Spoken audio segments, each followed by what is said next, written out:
அப்படின்ற அதிசுக்குமான கருத்தெல்லாம் வெளியில கொண்டு வந்து மக்களுக்கு இருக்காரு. ஆனா இதை நிறைய பேர் வந்து அவர் ஒரு நூலாசிரியராக தான் பார்க்கலாம். நிறைய பேர் நூலாசிரியர் தானே அந்த மாதிரி அந்த ஒரு லைன் சுவாமிகளுடைய ஒரு லைனை படிச்ச உடனே தெரிஞ்சிடும் அவர் எவ்வளவு பெரிய மகான் சொல்றோம். அதை நம்ம புரிஞ்சிக்க முடியல. அது அந்த அளவுக்கு இப்போ அந்த பெருமானுக்கு நம்ம செய்யற நன்றி என்னன்னா, இந்த வேதாரண்யத்துக்கு அந்த புண்ணிய ஆத்மாக்கள் ராஜேந்திரன் ஐயா, திரு செல்வ கணேசன் ஐயா, டாக்டர் பாலசிங்கம் ஐயா, அது சன்மார்க்க சிங்கம், பாலசிங்கம் சன்மார்க்க சிங்கம், அவங்கெல்லாம் காட்டி வச்சு அவங்களெல்லாம் நமக்கு வந்து பெருமானாருடைய இதை வந்து கொண்டு போகிறதுக்கு தயாராக இருக்குது. அதுக்கப்புறம் இடையில வந்து அம்மா விஜயலட்சுமி அம்மா அவங்க அந்த அம்மா வந்து அவங்க நிறைய நல்ல ஃபோர்ஸாக வர்றாங்க. அந்த ஒரு இது வந்து நமக்கு மகிழ்ச்சியாக இருக்கு. பெருமானுக்கு எந்த வகையில் நாம் நன்றி சொல்கிறதுன்னு தெரியல. அவங்க தனியே வந்திருக்காங்க பாவம். இப்போ வள்ளல் பெருமானுக்கு ஒரு சப்ஜிசார் நிகழ்ச்சிக்கு நம்ம பார்ப்போம். இது முக்கியமான ஒரு சப்ஜிசார் நிகழ்ச்சி. இன்றைக்கு இதோட அது நிறைவு பெறுது. என்னன்னா ஆன்மீக பரிணாம வளர்ச்சி, ஒரு பரிணாமம் அப்படின்னு நம்ம பார்க்குறோம். இந்த பரிணாமம் பார்க்கும்போது இந்த பிரபஞ்சம் ஏன் தோன்றியது, எதற்காக இந்த பிரபஞ்சம் தோற்றுவிக்கப்பட்டது, அந்த ஒரு கேள்வி நம்ம முன்ன வைக்கிறோம். நம்ம பகுத்தறிவு இருக்குன்னா அனைத்தையுமே அனலைஸ் பண்ணணும். அதுக்குதான் நமக்கு பகுத்தறிவு கொடுக்கப்பட்டிருக்கிறது. நம்ம சாப்பாட்டுக்காக மட்டும் பிஏ படிக்கிறோம், சாப்பாட்டுக்கு மட்டும் நாம மட்டும் நல்லா இருக்கணும், நம்ம மட்டும் வீடு கட்டணும், நம்ம மட்டும் அதுக்காக படிக்கிற படிப்பு வந்து படிப்பே கிடையாது. பிழைப்பு, அந்த பிழைப்புன்ற சொல்லிலேயே பிழைன்ற வார்த்தை முன்னாடி பிழை, தவறு, தவறு. இன்னொன்று பார்த்தோம்னா ஒரு சத்துட்டான் அப்படின்னு சொல்ற வார்த்தை தமிழ் வார்த்தை. ஆனால் அது ஒரு ஒரு ஒரு அலங்காரமான வார்த்தையோ ஒரு நீட்டான வார்த்தையோ நாகரிகமான வார்த்தை இருக்காது. அதனால என்ன சொன்னாங்க, அவர் தவறிட்டார் இருந்துட்டார், அது கூட கொஞ்சம் கம்மி தான். ஆனால் தவறிட்டார்ன்றது ஒரு நாகரிகமான வார்த்தை. ஆனால் அந்த வார்த்தையை பார்த்தீங்கன்னா தவறு செய்து விட்டார், அவர் தவறி விட்டார், தவறான வாழ்க்கை லைஃப் ஸ்டைல வாழ்ந்துட்டார், ஆகினால அவர் தவறி விட்டார். அப்போ இப்போ என்ன கேள்வின்னா, வள்ளலார் சொல்றது என்னன்னா திட்டவட்டமா, மரணம் மனிதனுக்கு இயற்கை அல்ல, மரணம் மனிதனுக்கு இயற்கை அல்ல, தவறுபவனே மரணம் அடைகின்றான், தவறுபவனே மரணம் அடைகின்றான். இது திண்டுக்கல் சுவாமி சொல்றத சொல்ற விளக்கம். மரணம் தவிர்த்து மண்ணின் நிதமும் இதமாய் வாழ்பவன் மனிதன். இப்ப மனிதன் அப்படின்ற சொல் ரெண்டு வார்த்தையா ஒரு வார்த்தையா? அது இரண்டு வார்த்தைகளை இணைக்கப்பட்ட ஒன்றுதான் மனிதன். அது என்ன வார்த்தை? மண் பிளஸ் இதன். மனிதன்ற வார்த்தை இரண்டு வார்த்தைகள் இணைக்கப்பட்டது. ஆடுனா ஆடுதான், மாடுனா மாடுதான், கோழினா அர்த்தம் சொல்ல முடியாது, குதிரை. ஆனா மனிதன் அப்படி கிடையாது. மனிதன் இரண்டு வார்த்தைகளை அந்த காலத்து மெய்ஞான சித்தர்கள் சேர்க்கிறாங்க. மண் இதன் அப்படியும் ஒரு வகையில பிரியும், இன்னொரு வகையிலேயே அது பிரியுது. மண் நிதன். மண் அப்படின்னா மன்னிய, நிலைத்த, நித்தியமான அப்படின்னு அர்த்தம். இதன் நிதன் அப்படின்னா எப்பவும் வாழ்ந்து கொண்டிருப்பவன், அதான் மண் நிதன். மண்ணி நிதமும் வாழ்ந்து கொண்டே இருப்பவன் தான் மனிதன். அதுக்கு பேர் தான் வாழ்வு. வாழ்வு அப்படின்னு நீங்க பார்த்தீங்கன்னா அதுல வந்து சாவுன்றது இடையில குறிக்கிடாது. ஆனா நமக்கு வாழ்றது வாழ்வு கிடையாது அப்படின்பாங்க. வள்ளல் பெருமான் சொல்ல, நீங்க வாழறதுலாம் வாழ்வு கிடையாது, நீங்கள் வாழ்வெல்லாம் வாழலாம், ஒரு வாழ்வு என்று எண்ணாதீர், அது வாழ்வு கிடையாது, பிழைப்பு. நீங்க வைத்து பிழைப்புக்காக நீங்க பணம் சம்பாதிக்கணும். ஆனா அதுக்காக நம்ம வரல, அதுக்காக மனித பிறகு எடுக்கல. அதுக்காக வந்ததுன்னா ஆடு மாடு கோழி. நீங்க விலங்கு வாழ்க்கை தான் வாழறீங்க. அதுக்கு பசி எடுக்குது, நமக்கு பசி எடுக்குது. அதுக்கு தூக்கம் வருது, நமக்கும் தூக்கம் வருது. அது வந்து குட்டி போடுது, நாமும் குட்டி போடுறோம். எல்லாமே செய்யுது. அது கோபம் வருது, நாய்க்கு கோபம் வருது, எல்லாத்துக்குமே எல்லா உயிரினத்துக்கும் கோபம் வருது. நமக்கு எல்லா உணர்ச்சியும் இருக்கு, பய உணர்ச்சி எல்லாம் இருக்கு. என்ன அது வந்து ஒரு குறிப்பிட்ட அதனுடைய அதுக்கு மனம் இருக்கு. ஆனா அந்த மனத்துல எண்ணம் தோன்றாதுன்னு சொல்றாங்க சார். எல்லா உயிருக்கும் மனம் இருக்கிறது, ஆனால் அதிலே எண்ணம் தோன்றாது, எண்ணம் வராது. சூழ்நிலையை புரிஞ்சுக்கணும். இப்போ நம்ம ஒரு புதுசா ஊர்ல ஒரு தெரு வழியா போறோம். ஒரு 4 நாய் வந்து குறைக்குது. நம்மள காப்பாத்துக்கு என்ன பண்றோம்? ஒரு கல் எடுக்கணும். கல் எடுத்த உடனே அது கொஞ்சம் அசந்து கொஞ்சம் பயந்து ஓடுது. அப்போ அதுக்கு என்னன்னா அதுக்கு பழைய அனுபவம் வருது. கல் அடிபட்ட நம்ம மண்டையில ரத்தம் வரும்னு சொல்லிட்டு அந்த சுச்சுவேஷனை நினைப்பு இல்லாம எண்ணங்கள் இல்லாம அது புரிஞ்சுக்கிற சக்தியை கடவுளுக்கு தான் பயந்து ஓடி போயிடும். ஆனா இல்லை, இப்போ ஒரு குருவி வந்து முட்டை போடுதுன்னா, அப்படின்னா சிட்டுக்குருவி முட்டை போடுதுன்னா அதுக்கு எண்ணங்கள் ஏற்படாது. உடனே உஷாராகி என்னென்ன மரத்தில் நார் உரிக்கிறோமோ நாரை உரிச்சு கூட்டு கட்டிடும். குருவி கூடு 1000 பேர் சேர்ந்தாலும் 2 வருஷம் கஷ்டப்பட்டாலும் குருவி கூடு மாதிரி நம்ம பின்ன முடியுமா? பின்ன முடியாது. பின்னத்தை பிரிக்கவாது முடியுமா முறையான? அதுவும் முடியாது. ஆனா அதுக்கு ஒரு ஆற்றல் புத்தி நினைக்க அது நினைக்க அது அதனுடைய சுபாவம். அந்த மனம் ஒவ்வொரு உயிருக்கும் அதன் சுபாவ குணம். அந்தந்த உயிருக்கு ஒரு சுபாவம், அது பிரகாரம் செய்யும். அது மனம் இல்லாத உயிர் கிடையாது. ஆனா மனிதனுக்கு மட்டும் எண்ணம் வந்து இப்ப நான் என்ன அந்த சூழலை மட்டும் புரிஞ்சுக்கலாம். அந்த நேரத்து நம்ம அடிக்க போறான்னு ஒதுக்கிட்டு அதுக்கப்பால் அது திங்க் பண்ணாது. எல்லாமே அதே மாதிரிதான். ஆனா மனிதனுக்கு இறந்த காலத்தை நினைச்சுப்பான், எதிர்காலத்தை நினைச்சு பயப்படுவான், சந்தோஷப்படுவான், கற்பனை பண்ணுவான். கற்பனா சக்தி மனிதனுக்கு மட்டும்தான் உண்டு. மற்ற ஜீவராசிகளுக்கு கற்பனா சக்தி கிடையாது. அந்த கற்பனா சக்தி இருக்கிறதுனாலே அவனுக்கு ஒரு லாங்குவேஜ், அந்தந்த பகுதியில் அந்த மாதிரி லாங்குவேஜை உருவாக்கி, அந்த லாங்குவேஜ்னு ஒன்று இல்லைன்னா அந்த கற்பனா சக்தி வளராது. லாங்குவேஜ் ஒன்று வேணும். லாங்குவேஜ் இல்லைன்னா கற்பனை சக்தி இதாயிடும். இப்போ ஒரு குழந்தை இருக்கே, ஒரு குழந்தைய ஒரு வளர்ப்பு தாயை வச்சு ஒரு அறையில் வச்சோம். தேவையான உணவு எல்லாம் கொடுக்குறோம். ஆனால் பேசவே கூடாது. அந்த குழந்தைகிட்ட ஒரு உதாரணம், பேசவே கூடாது. உணவு மட்டும் பசியத்தான். அந்த குழந்தைய எல்லாம் ஏசி கூட வச்சுலாம் எல்லாம் பேசாமல் இருந்த அந்த குழந்தை என்ன ஆகும்னா 5 வருஷம் கழிச்சு அதை வெளில கொண்டு வரணும். ஒன்றுமே புரியாது, எதுவுமே புரியாது. பழம்பு ஓடிச்சாலும் அதை பிடிக்காது, தெரியாது. அப்பனா நம்ம குழந்தைகிட்ட நம்ம பேச சொல்லுவோம். தாத்தா பேசுவார், புரியலன்னா கூட பிறந்த குழந்தை 4 நாள் ஆச்சா கூட அந்த குழந்தைகிட்ட பேசுவோம். நீ தாத்தா மாதிரி இருக்குடா, உங்க பாட்டி மாதிரி இருக்குடா, எங்கிருந்துடா வந்த, ஏதாவது ஒன்று அந்த குழந்தைகிட்ட பேசிட்டே இருக்கும். குழந்தைக்கு வந்து எக்ஸ்ட்ரீம் கான்சன்ட்ரேஷன் இருக்கும். குழந்தைக்கு எக்ஸ்ட்ரீம் கான்சன்ட்ரேஷன், எண்ணங்கள் ஏற்படல, அது ஃப்ரெஷ்ஷாக இருக்கும். நாம் கவனிச்சு பேசுறது அத்தனையும் உன்னிப்பாக கவனிக்கும். இப்போ நம்ம வளர்ந்த பிறகு 25 வயசு ஆன பிறகு நம்ம வந்து ஒரு ஹிந்தி கற்றுக்குறோம் அப்படின்னா ரொம்ப லேட்டாகும். தெலுங்கு போகிறோம், ஹைதராபாத் போகிறோம், அங்கே போய் புதுசாக வேலை நமக்கு அங்கே தெலுங்கு லேட் ஆகும். ஆனால் ஒரு உதாரணமாக ஒரு வருஷம் குழந்தை இருக்குது, அது ஒரு அப்பார்ட்மெண்ட்டு. அந்த அப்பார்ட்மெண்ட்டில் எதிரில் வந்து தெலுங்குக்காரு, இதில் வந்து ஹிந்திக்காரு, இதில் வந்து சௌராஷ்டிரா, இன்னொருத்தர் ஆங்கிலம் இங்கிலீஷ் தான் பேசுவாங்க. அத்தனை பேர் வந்து அந்த குழந்தைகளை எல்லாத்தையுமே அது கவனிக்கும். ஆனால் முதல்ல கன்ஃபியூஸ் ஆகும். பட் நாளாக இந்த பாட்டி நான் பேசு, இந்த பாட்டி நம்ம எல்லாத்தையும் அது கவனிச்சிடும்.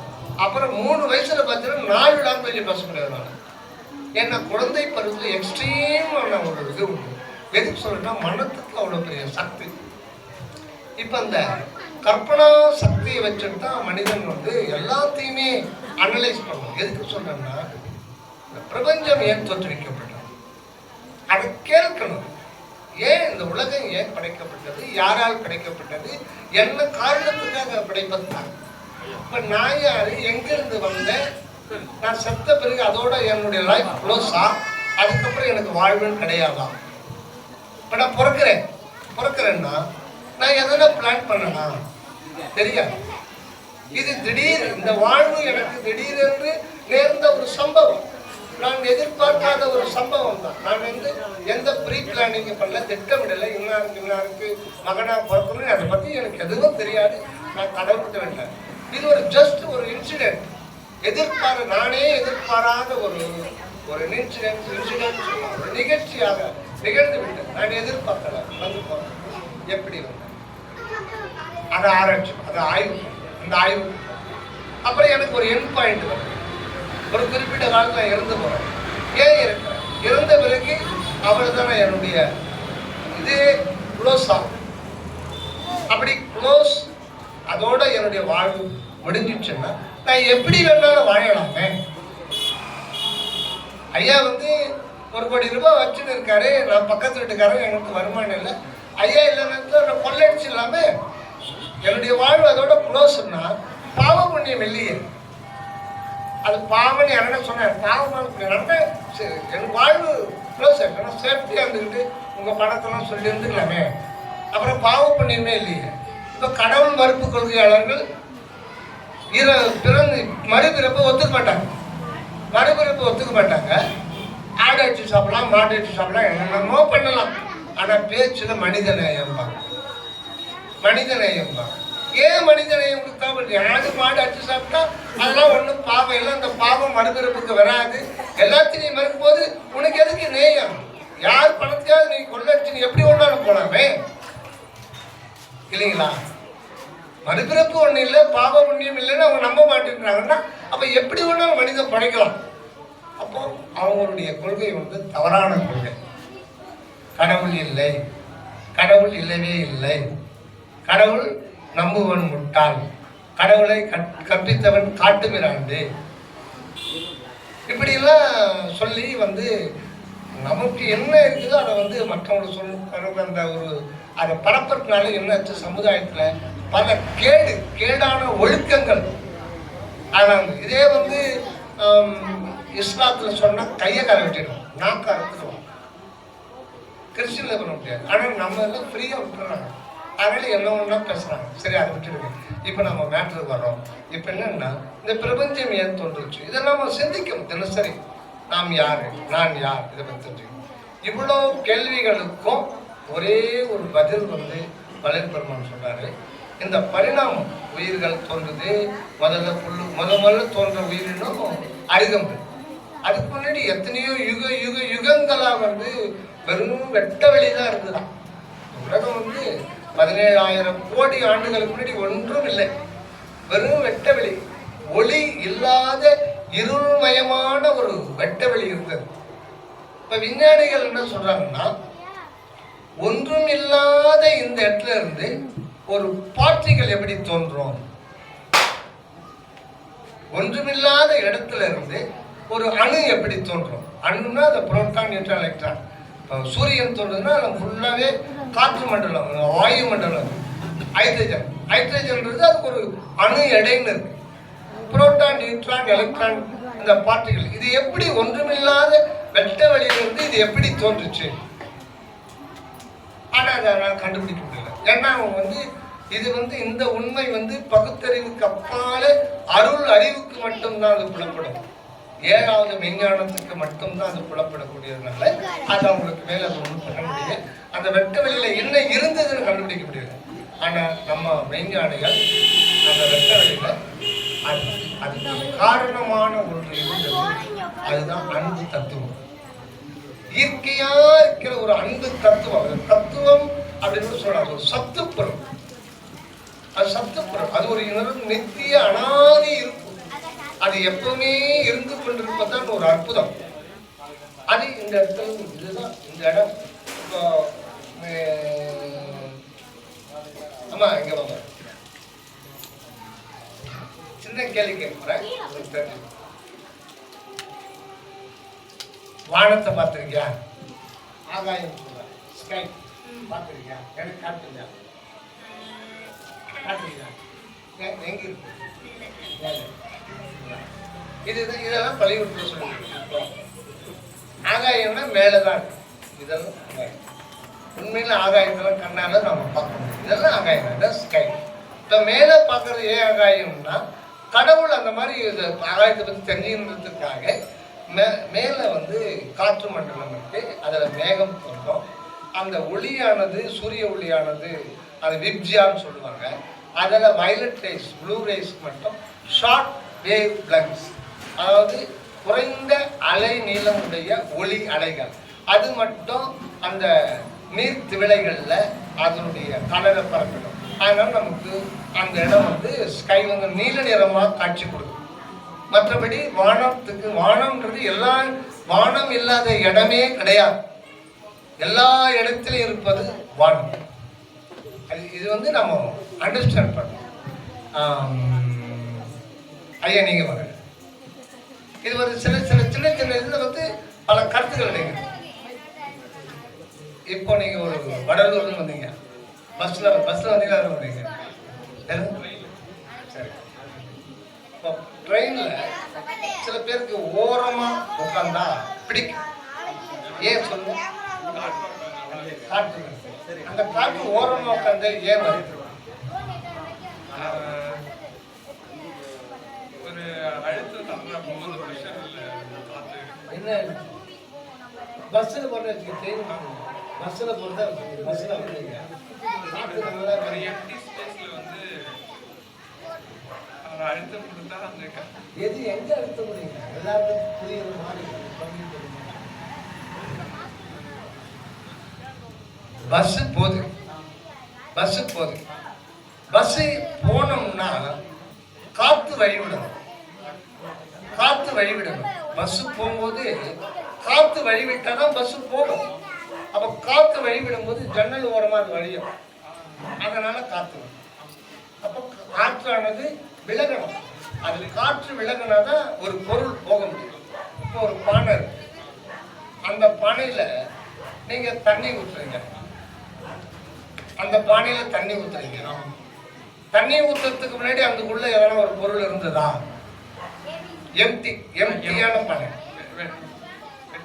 எம்டியா இருக்கு. இல்ல தப்பு. காற்று இருக்கு. எம்டியான இருக்க முடியாது. காற்று இருக்கு. நீங்க தண்ணி ஊத்த காத்துலாம் இல்லையா? ஆச்சுங்களா? ஒரு ஆச்சு. சரி. இப்ப பஸ் போகும்போது அதை கிழிச்சுக்கிட்டு போகும். அதனால நம்ம காத்து வரும். இப்போ பஸ் போது இந்த இது வெற்றிடம். இதுல காற்று நிரம்பி இருக்குது. ஆனா இதுல 2 பொருள் 3 பொருள். இந்த காற்று தான் தெரியும். இது வானம். இது மொத்தம் 3 பொருள்களால் ஆனது. என்னென்ன பொருள் சொல்ல முடியுங்களா? ஸ்கை, ஃபில்லப் ஆனது காற்று. இன்னொன்று இருக்கு. காற்று மண்டலம் ஒரு குறிப்பிட்ட இருக்கலாம். அதாவது 10 கிலோமீட்டர் ஒரு டென்சிட்டி, 50 கிலோமீட்டர் ஒரு டென்சிட்டி குறையும், 100 கிலோமீட்டர் டென்சிட்டி குறையும், அடர்த்தி குறையும். அப்புறம் 1000 கிலோமீட்டர் ஒண்ணுமே இருக்காது. ஆனா 10,000 கிலோமீட்டர் வரல காற்று மண்டலம் இருக்கு. அங்கெல்லாம் ரொம்ப 1% இருக்காது. பட் 10,000 கிலோமீட்டர் வரல பூமி கப்பால காற்று மண்டலம். அதை விட்டுடுங்க. இதை நம்ம தெரிஞ்சுக்கிறதுக்காக ஸ்டூடெண்ட்ஸ் எல்லாம் தெரிஞ்சுக்கணும். பேசக்கூடாதுமா. இப்போ பஸ் போது அதை வச்சு உதாரணம். குடத்துல தண்ணி ஊற்றும் போது என்ன ஆகுது? காற்று வெளியே. பஸ் போது காற்று ஒதுங்கு. ஒண்ணு மட்டும் ஒதுங்காது. அது என்ன சொல்லுங்க? ஒண்ணு ஒதுங்காது, அப்படியே நிலையா இருக்கும். அதான் ஆகாயம். ஆகாயம் ஒரு பூதம். அதை ஒண்ணுமே யாரும் அதை ஷேக் பண்ண முடியாது, அசைக்க முடியாது. ஆனா இருக்கு. அதுவும் அணுக்கலான சும்மா அப்படியே ஆகாயம். கடுகளவு வெற்றிடத்துல கூட கோடிக்கணக்கான ஆகாய அணுக்கள், மின்னணு சொல்றேன். இதெல்லாம் அற்புத ஜோதி அவர்கள் டீட்டெயிலாக கொடுத்துருக்காரு. அதனால நமக்கு புரியாது. தயாநிதி சுவாமி சரவணன் இந்த விளக்கம்லாம் அவர் சொல்றதுதான் நம்ம எளிமையா சொல்றோம். இவ்வளவு இருக்காது. இவ்வளவும் இந்த பிரபஞ்சத்துல இருக்கு. எல்லாம் இறைவனுடைய ஆற்றல். ஒரு சிறப்பு. ஆக நீங்க தண்ணி ஊற்றினா காத்து வெளில வரும். ஆனா ஆகாயம் இருக்காது. இப்ப வாங்க. இப்ப இந்த இடத்துல காற்று ஃபில்லப் ஆயிடுச்சு. இப்ப போங்க. காற்று நீங்க அதை விளக்கிட்டீங்க. அதனாலதான் நீங்க இருக்க முடியும். ஆனா ஆகாயம் விலகாது. அப்படியே இருக்கும். அதுதான் ஆகாயத்துடைய பெருமை. அந்த ஆகாயம் ஒண்ணுமே இல்லைன்னு அதுல இருந்து உங்களுக்கு சூரியன் வருதுன்னா அந்த பார்ட்டிகள் ஹைட்ரஜன் என்கின்ற அணுக்களால் ஆனது. அந்த அணு 3 பார்ட்டிகளால் ஆனது. Proton, neutron, electron. இந்த பார்ட்டிகள் எப்படி வந்தது? ஒன்றுமில்லாத சூன்யத்துல இருந்து சூன்ய வெளியிருந்து அது எப்படி வந்தது?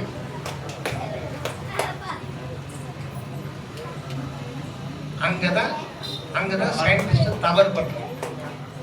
சயின்டிஸ்ட் தவறு பண்றது அவங்க அறிவு கட்டல, அது வந்து வித்ட்ராவல் பண்ணிக்கிறாங்க. அதுக்கு மேல ஆய்வு பண்றதில்ல. அவங்க அந்த ஒரு படைவுளை தவிர்த்த நெறியில இருந்து பிளைனா என்ன இருக்கோ அதை அப்சர்வ் பண்ணலான்னு சொல்லிட்டு போயிருந்தாங்கன்னா அவங்க கடவுளை கண்டு இருப்பார்கள். அவங்க எல்லாத்தையுமே இயற்கை விட்டாங்க. இயற்கை அது இயற்கை. அதை இயக்குபவர்கள் யாரும் ஒண்ணு இல்லை.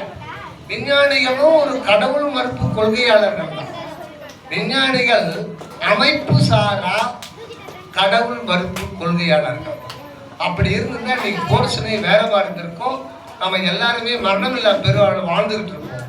எல்லாத்தையும் மூடி மறைச்சிட்டாங்க அந்த ஒரு. ஆக இப்போதைய பாடத்திட்டங்கள் வருங்காலத்தில் வள்ளல் பெருமானுடைய திருவருளால அனைத்தும் மாற்றப்படும். இது வருங்காலத்தில் யாரும் இதை தடுக்க முடியாது. இப்ப இருக்கிற பாடத்திட்டங்கள் எல்லாமே மாறிப்படும்.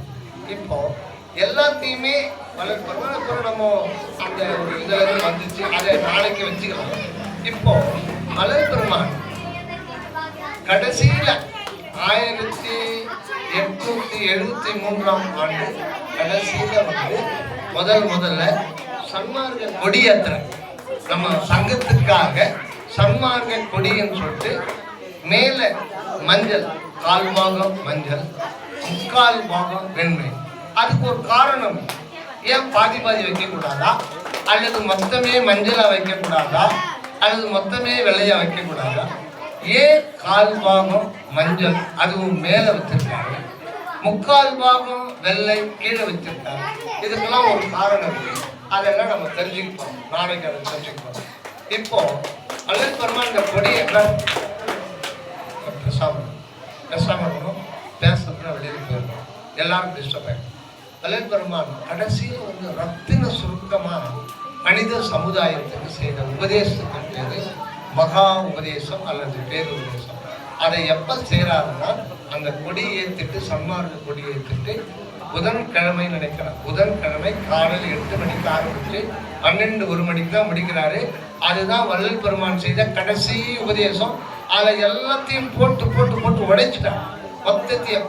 எல்லாத்தையும் பேச சொன்னது யாருன்னா அற்புதஞ்சோதி ஆண்டவர் தான் அங்கே சொல்றாரு. அனைத்தையும் சொல்றாரு. அதில் அதனுடைய அந்த பேருபதேசனுடைய இதயம் என்று சொல்லக்கூடிய வாசகம் என்னன்னா, அதுதான் செல்வாயா பலமுறை நீ சொல்லியிருக்காரு. என்னை ஏறா நிலைமிசை ஏற்றிவிட்டது யாதெனில் தயவு. அதே அருட்பெருஞ்சோதி அகவல்ல ஏறா நிலைமிசை ஏற்றி என்றனக்கே 6 காட்டி அற்புதஞ்சோதி.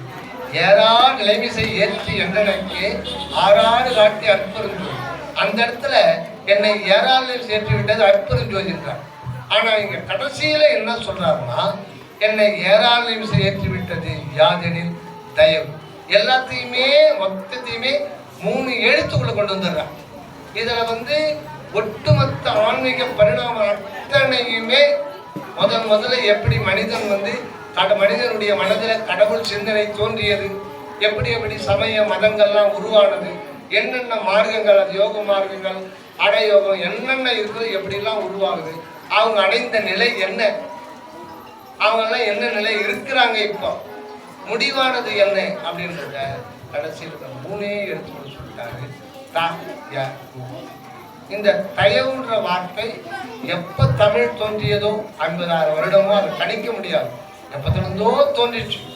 ஓ அப்படின்ற எழுத்து நம்ம இப்படி பார்த்தோம். ஆனா ஓன்ற எழுத்து ஒரு 50,000 வருஷத்துக்கு எப்படி இருந்தோம்னா இப்படிதான் இருந்தது. அந்த டீட்டெயிலாம் நம்ம பார்க்கலாம், புத்தகத்துல பதிவாக இப்படிதான் இருந்ததுதான். அது கரெக்டான வடிவத்துக்கு பல 1000 வருடங்களுக்கு தான் அது கரெக்டான ஷேப்ல இருக்கும். இப்படிதான் எழுத்துக்கள்லாம் ஆரம்பத்துல இருந்து எல்லாம் மாறி வந்தது. எதுக்குன்னா இந்த தமிழ் அப்படின்ற மொழி, இந்த உலகத்துல எத்தனையோ ஆயிரக்கணக்கான மொழி இருக்கு. ஆனா வள்ளல் பெருமான் என்ன சொல்றாரு, தமிழ் மொழி எதற்காக தோற்றுவிக்கப்பட்டது என்றால் மனிதன் மரணமில்லா பெருவாழ்வு பெற்றுக்கொண்டு சிவானுபூதியை எளிதிலே தரக்கூடிய மொழிதான் தமிழ் மொழி. அதுதான் மண் இதன் மனிதன், மண் இதன் இதன் அப்படின்னா இதம் அப்படின்ற வார்த்தையில வந்துதான் இதன். இதம்னா சுகம், இதன்னா சுகத்தை அனுபவிப்பவர். மண் நித்திய நிலையான சுகத்தை நிதமும் அனுபவித்துக் கொண்டே இருப்பவன் தான் மண். இதன் மனிதன். இவனுக்கு மரணம் கிடையாது. ஆனா நம்ம எப்படிதான் மரணம் இல்லாம இருக்க முடியும்? அதுக்கு சொல்ற வழிதான் இது. ஏன்னா ஆன்மீக பரிணாம வளர்ச்சியை வளர்ந்து வளர்ந்து வந்து இந்த பரிணாமம்னா ஒண்ணு இன்னொன்னு மாறும். ஒரு வளர்ச்சி, இதுக்கு பேர் பரிணாமம். அந்த பரிணாமம் இப்ப முடிஞ்சு போச்சு. இனிமேலைக்கு பரிணாமம் கிடையாது. மனிதன் எல்லாத்தையும் வானத்தெல்லாம் சுத்தி பார்த்துட்டான், எல்லாத்தையும் கண்டுட்டான். அந்த பரிணாமம் முடிஞ்சு. இப்போ அடுத்தது பரிணாமன்ற வார்த்தைகள் இல்லை. இப்போ அந்த மெய்ப்பொருள், அந்த அன்பு என்கின்ற கடவுளுடைய இருப்பு, அது ஒரே இருப்பு தான். அதுதான் வள்ளல் பெருமான் இயற்கை உண்மை என்றார். முருகன் அப்படின்னோ, விநாயகனோ, வெங்கட பெருமானோ, அனுமன்ட்டோ, நாராயணத்தோ சொல்லி இது வந்து உண்மையை உள்ளபடி சொல்றது இயற்கை உண்மை. உண்மை அப்படின்ற வார்த்தை வந்து பொய் பேசாது இருத்தல் அப்படின்ற அர்த்தம் கிடையாது. அந்த உண்மை என்ற சொல்லுக்குள்ள இரண்டு சொற்கள் இணைக்கப்பட்டு தான் உண்மை. உள் உள் அப்படின்ற ஒரு வார்த்தை தான் கடவுள். அது உள்ளீடா, அவற்றிற்கும் உள்ளீடா இருக்கிற மெய். மெய் அப்படின்னா அதுதான் சத்தியம். அந்த சத்து பொருள், அது ஒரு சத்து பொருளா இருக்கு. அது இயற்கையா இருக்கு, இயற்கையா இருக்கு. அந்த ஒரு அது இருக்கத்தான் தான் நாம இப்ப இருக்கிறோம். அதுதான் எல்லாருமா இருந்து கொண்டிருக்கிறது. இதுல ஒரு சீக்ரெட் என்னன்னா, இதெல்லாம் சுவாமி சரணானந்தா அவர் சொல்லத்தான் அடியன் பார்வை. ஐ ஆம் ஒன்லி போஸ்ட்மேன். அதாவது நாம் விரும்பினாலும் விரும்பாவிட்டாலும் நாம் இருந்துதான் ஆக வேண்டும். இந்த கோட்பாடை யாரும் மறுக்க முடியுமா? நாம் விரும்பினாலும் விரும்பாவிட்டாலும் நாம் இருந்துதான் ஆக வேண்டும். அது இதுதான் இருக்கு. ஏன்னா இருப்பது ஒன்று, அதுதான் கடவுள். கடவுள் மட்டும்தான் இருக்கிறார். நம்ம இருக்கிறேன் இருக்கிறேன் நம்ம சொல்றோமே, அதுக்கு ஆதாரம், அதுக்கு காரண பொருள் எதுன்னா அந்த அன்பு தத்துவம். அந்த அன்பு தத்துவம் தான் அனுபவ வாழ்வுக்காக இங்கு வந்து இந்த உடல், உயிர், மனம் எல்லாம் ஏற்றுக்கொண்டு விளங்கி கொண்டிருக்கிறது. அதுதான் இங்கு விளங்கி கொண்டிருக்கிறது. நாம் நமது சுதந்திரத்தால் இருக்க முடியாது. அந்த இருத்தல் இருத்தல் இருத்தல் அப்படின்றது என்ன? அது ஒரு உணர்வு சுடர். அது வந்து அறிவுமயமான ஒரு ஆகாயம், அது அனுத்துவமான ஆகாயம். அதுதான் இந்த இடத்துல, அதுதான் கடவுளாகவும் இருக்கிறது, மனிதனாகவும் இருக்கிறது. ஆனா இப்ப நமக்கு அது அனுபவம் இல்லாததுனால நாம இந்த உடல் தான் நாம சொல்லிட்டு அறியாததுனால எப்படி எப்படியோ வாழ்ந்து நாம வீண் போய் கடைசியில் சவக்குழியில இறங்குறோம், இறக்கி விடப்படுகிறோம். இந்த உலக வாழ்வு அப்படித்தான் நம்மளை கொண்டு போகும். நம்ம முன்னோர்களும் அப்படித்தான் நமக்கு கற்பித்தார்கள். யாரும் வந்து உண்மையை உள்ளபடி சொல்லலை. இப்போ இந்த தயவுன்ற வார்த்தையில மூன்று எழுத்துல அனைத்தையும் அடக்கி விடுகிறார். அது என்னன்னு பார்க்கலாங்களா? இப்போ தயவுன்ற சொல் அந்த மூன்று எழுத்துல என்ன அர்த்தம் பார்க்கலாங்களா? பார்க்கலாங்களா? இப்போ தான்ற எழுத்தை இப்ப நம்ம எடுத்துப்போம். அப்புறம் யா அப்படின்ற எழுத்து ஊன்ற எழுத்து. இதை நம்ம புரிஞ்சுக்கிட்டோம்னா எந்த புத்தகத்தையும் நம்ம படிக்க வேண்டியதே இல்லை. எல்லாமே இதில் அடங்கி இப்போ தா அப்படின்னா என்ன, யா அப்படின்னா என்ன, ஊ அப்படின்னா அதுதான் என்னை ஏராளி சேர்த்து விட்டது யாருன்னு தயவு. தயவு என்னும் கருணை தான் என்னை தூக்கி விட்டது. அந்த தயவுக்கு ஒருமை வர வேண்டும். ஒருமை இருந்தால் தயவரும், தயவு வந்தால் பெரிய நிலைமையில் ஏறலாம். ஒப்பற்ற தயவு உடைய பேரறிவே பூரண இன்பமாம். அதுதான் மரணமில்லா பெருவாழ்வை வழங்கக்கூடிய மனிதனை வாழ்விக்கக்கூடிய, மரணமில்லா பெருவாழ்வில் வாழ வைக்கக்கூடிய, சாகா கல்வியை கற்றுத்தரக்கூடிய ஒரு மொழி எது என்றால் தயவு. இப்போ நாம என்ன பார்க்குறோம், சினிமா தியேட்டருக்கு போனால் அங்கே அந்த ஒரு இது போடுவோம். அப்போலாம் அந்த ஒரு 40 வருஷத்துக்கு முன்னாடினா டென்த்து கொட்டாயாகட்டும், அப்போ இருந்த கொட்டாயெல்லாம் தயவு செய்து நாற்காலி மீது காலை வைக்காதீங்க. சும்மா கிடவோம். அப்போ தான் ஞாபகம் வரும். அப்போ தான் காலை நாங்கள் ஒரே வழியாக இருக்கு, கொஞ்சம் ரிலாக்ஸ் பண்ணலாம். அப்போ தான் அடுத்தவன் நாற்காலியில் காலை வைப்போம். தயவு செய்து புகை பிடிக்காதீர்கள். அவன் சிவனேன்னு இருப்பான். அந்த இது போட்ட உடனே ஒரு மாதிரியா இருக்க ஒரு பீடி பிடிக்கலாம். அப்ப சினிமா தேட்டர்ல பீடி பிடிப்பாங்க, பஸ்ல பீடி பிடிப்பாங்க. அது 40 வருஷத்துக்கு முன்னாடி ரொம்ப அநியாயம் நடக்கும். பக்கத்துலேயே இருக்கும் ஒரு பீடி 40 இருக்கும். அந்த தயவு இல்லை. தயவு செய்து இங்கே எச்சில் துப்பாதீர்கள். அந்த தயவுக்கு இந்த தயவுக்கு சம்பந்தமே கிடையாது. தயவு செய்து உங்கள் காலடிகளை இங்கே விடுங்கள். அந்த தயவு கிடையாது. அந்த தயவு எத்தனையோ 1000 வருடங்களுக்கு முன்னாடி ஏற்பட்டு இருந்தாலும் வள்ளலார் சொல்ற பொருள் எந்த அகராஜிலே பார்க்க முடியும். இப்பதான் அந்த பொருள் ஆண்டவரே வரலாறு மூலம் வெளிப்படுத்துகின்றார். இந்த சொல் மனிதனுக்கு ஒன்றும் சொல்ல வரவில்லை. ஒன்றே ஒன்று சொல்ல வருகிறது. இதை பொருள் புரிந்து கொண்டு அதற்கு நின்றால் மனிதன் இரவாமையை பெறும். நம்ம பெறணுமா இல்லையோ, ஆனா அவர் சொல்லிட்டாங்க. ஆனா இம்ப்ளிமெண்ட் பண்ண போறாங்க. அதுக்குரிய காலம் வந்துடுச்சு. அந்த காலத்தை நீங்க பார்க்கலாம். ஒவ்வொரு தனி மனிதனையும் பாட்டம் நடலாம். நம்ம படிச்சுட்டோம், நல்லா இருக்கலாம், லைஃப்ல செட்டில் ஆகிடலாம். நடக்காது. இதுவரை நடந்திருக்கலாம், இனி நடக்காது. நம்ம பட்டம் பெற்று விட்டோம், உத்தியோகம் கிடைத்து விட்டது, பதவி கிடைத்து, சம்பளம் வந்தது, நிம்மதியா இருக்கலாம்.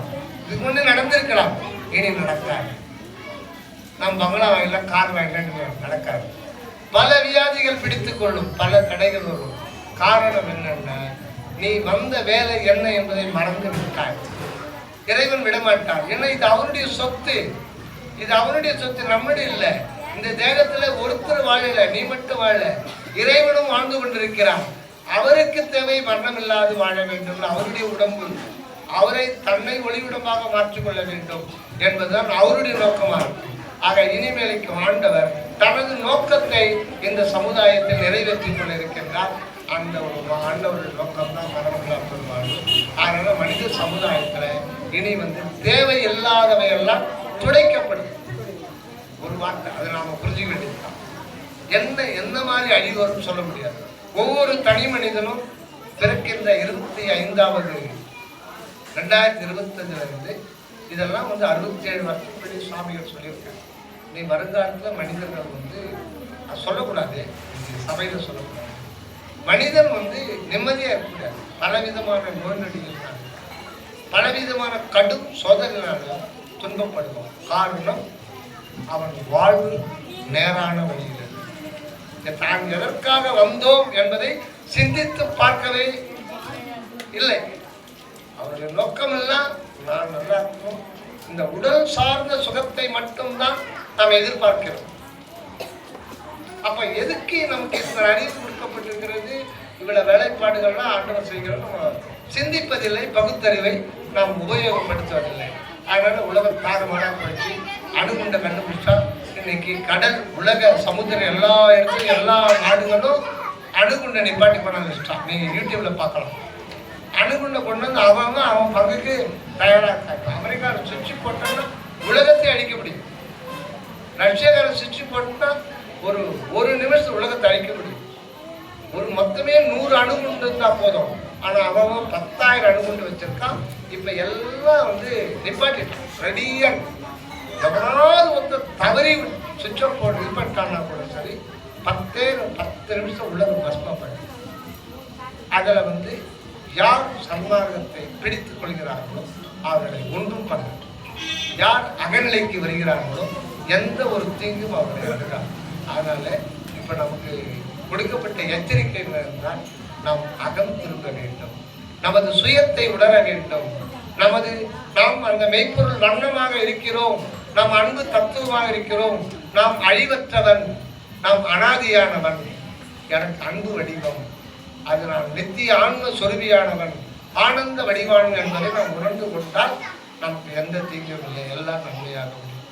இப்போ தயவு அப்படின்ற அந்த இது மட்டும் சுருக்கமாக பொருட்கான அதோட இன்றைக்கு விசாரம். இப்போ தாம் அப்படின்ற எழுத்து மட்டும் முதல்ல, ஏன்னா இது நிறைய அதில் எல்லாமே அடக்கிட்டாங்க.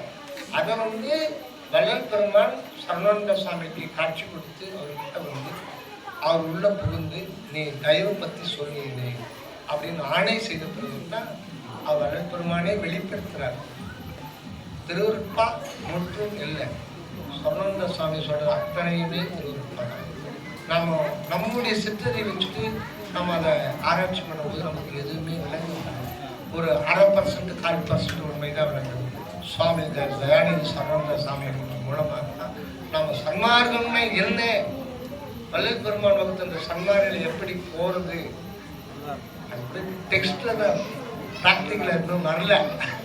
நம்ம பேசுற டெக்ஸ்ட்ல தான் பேசிட்டு இருக்கோம். ஆனால் நம்ம காரியப்படணும், விரைந்து காரியப்படணும். அதுக்காக உழைக்க வேண்டியது, அதுக்காக கடுமையாக உழைக்க வேண்டியது.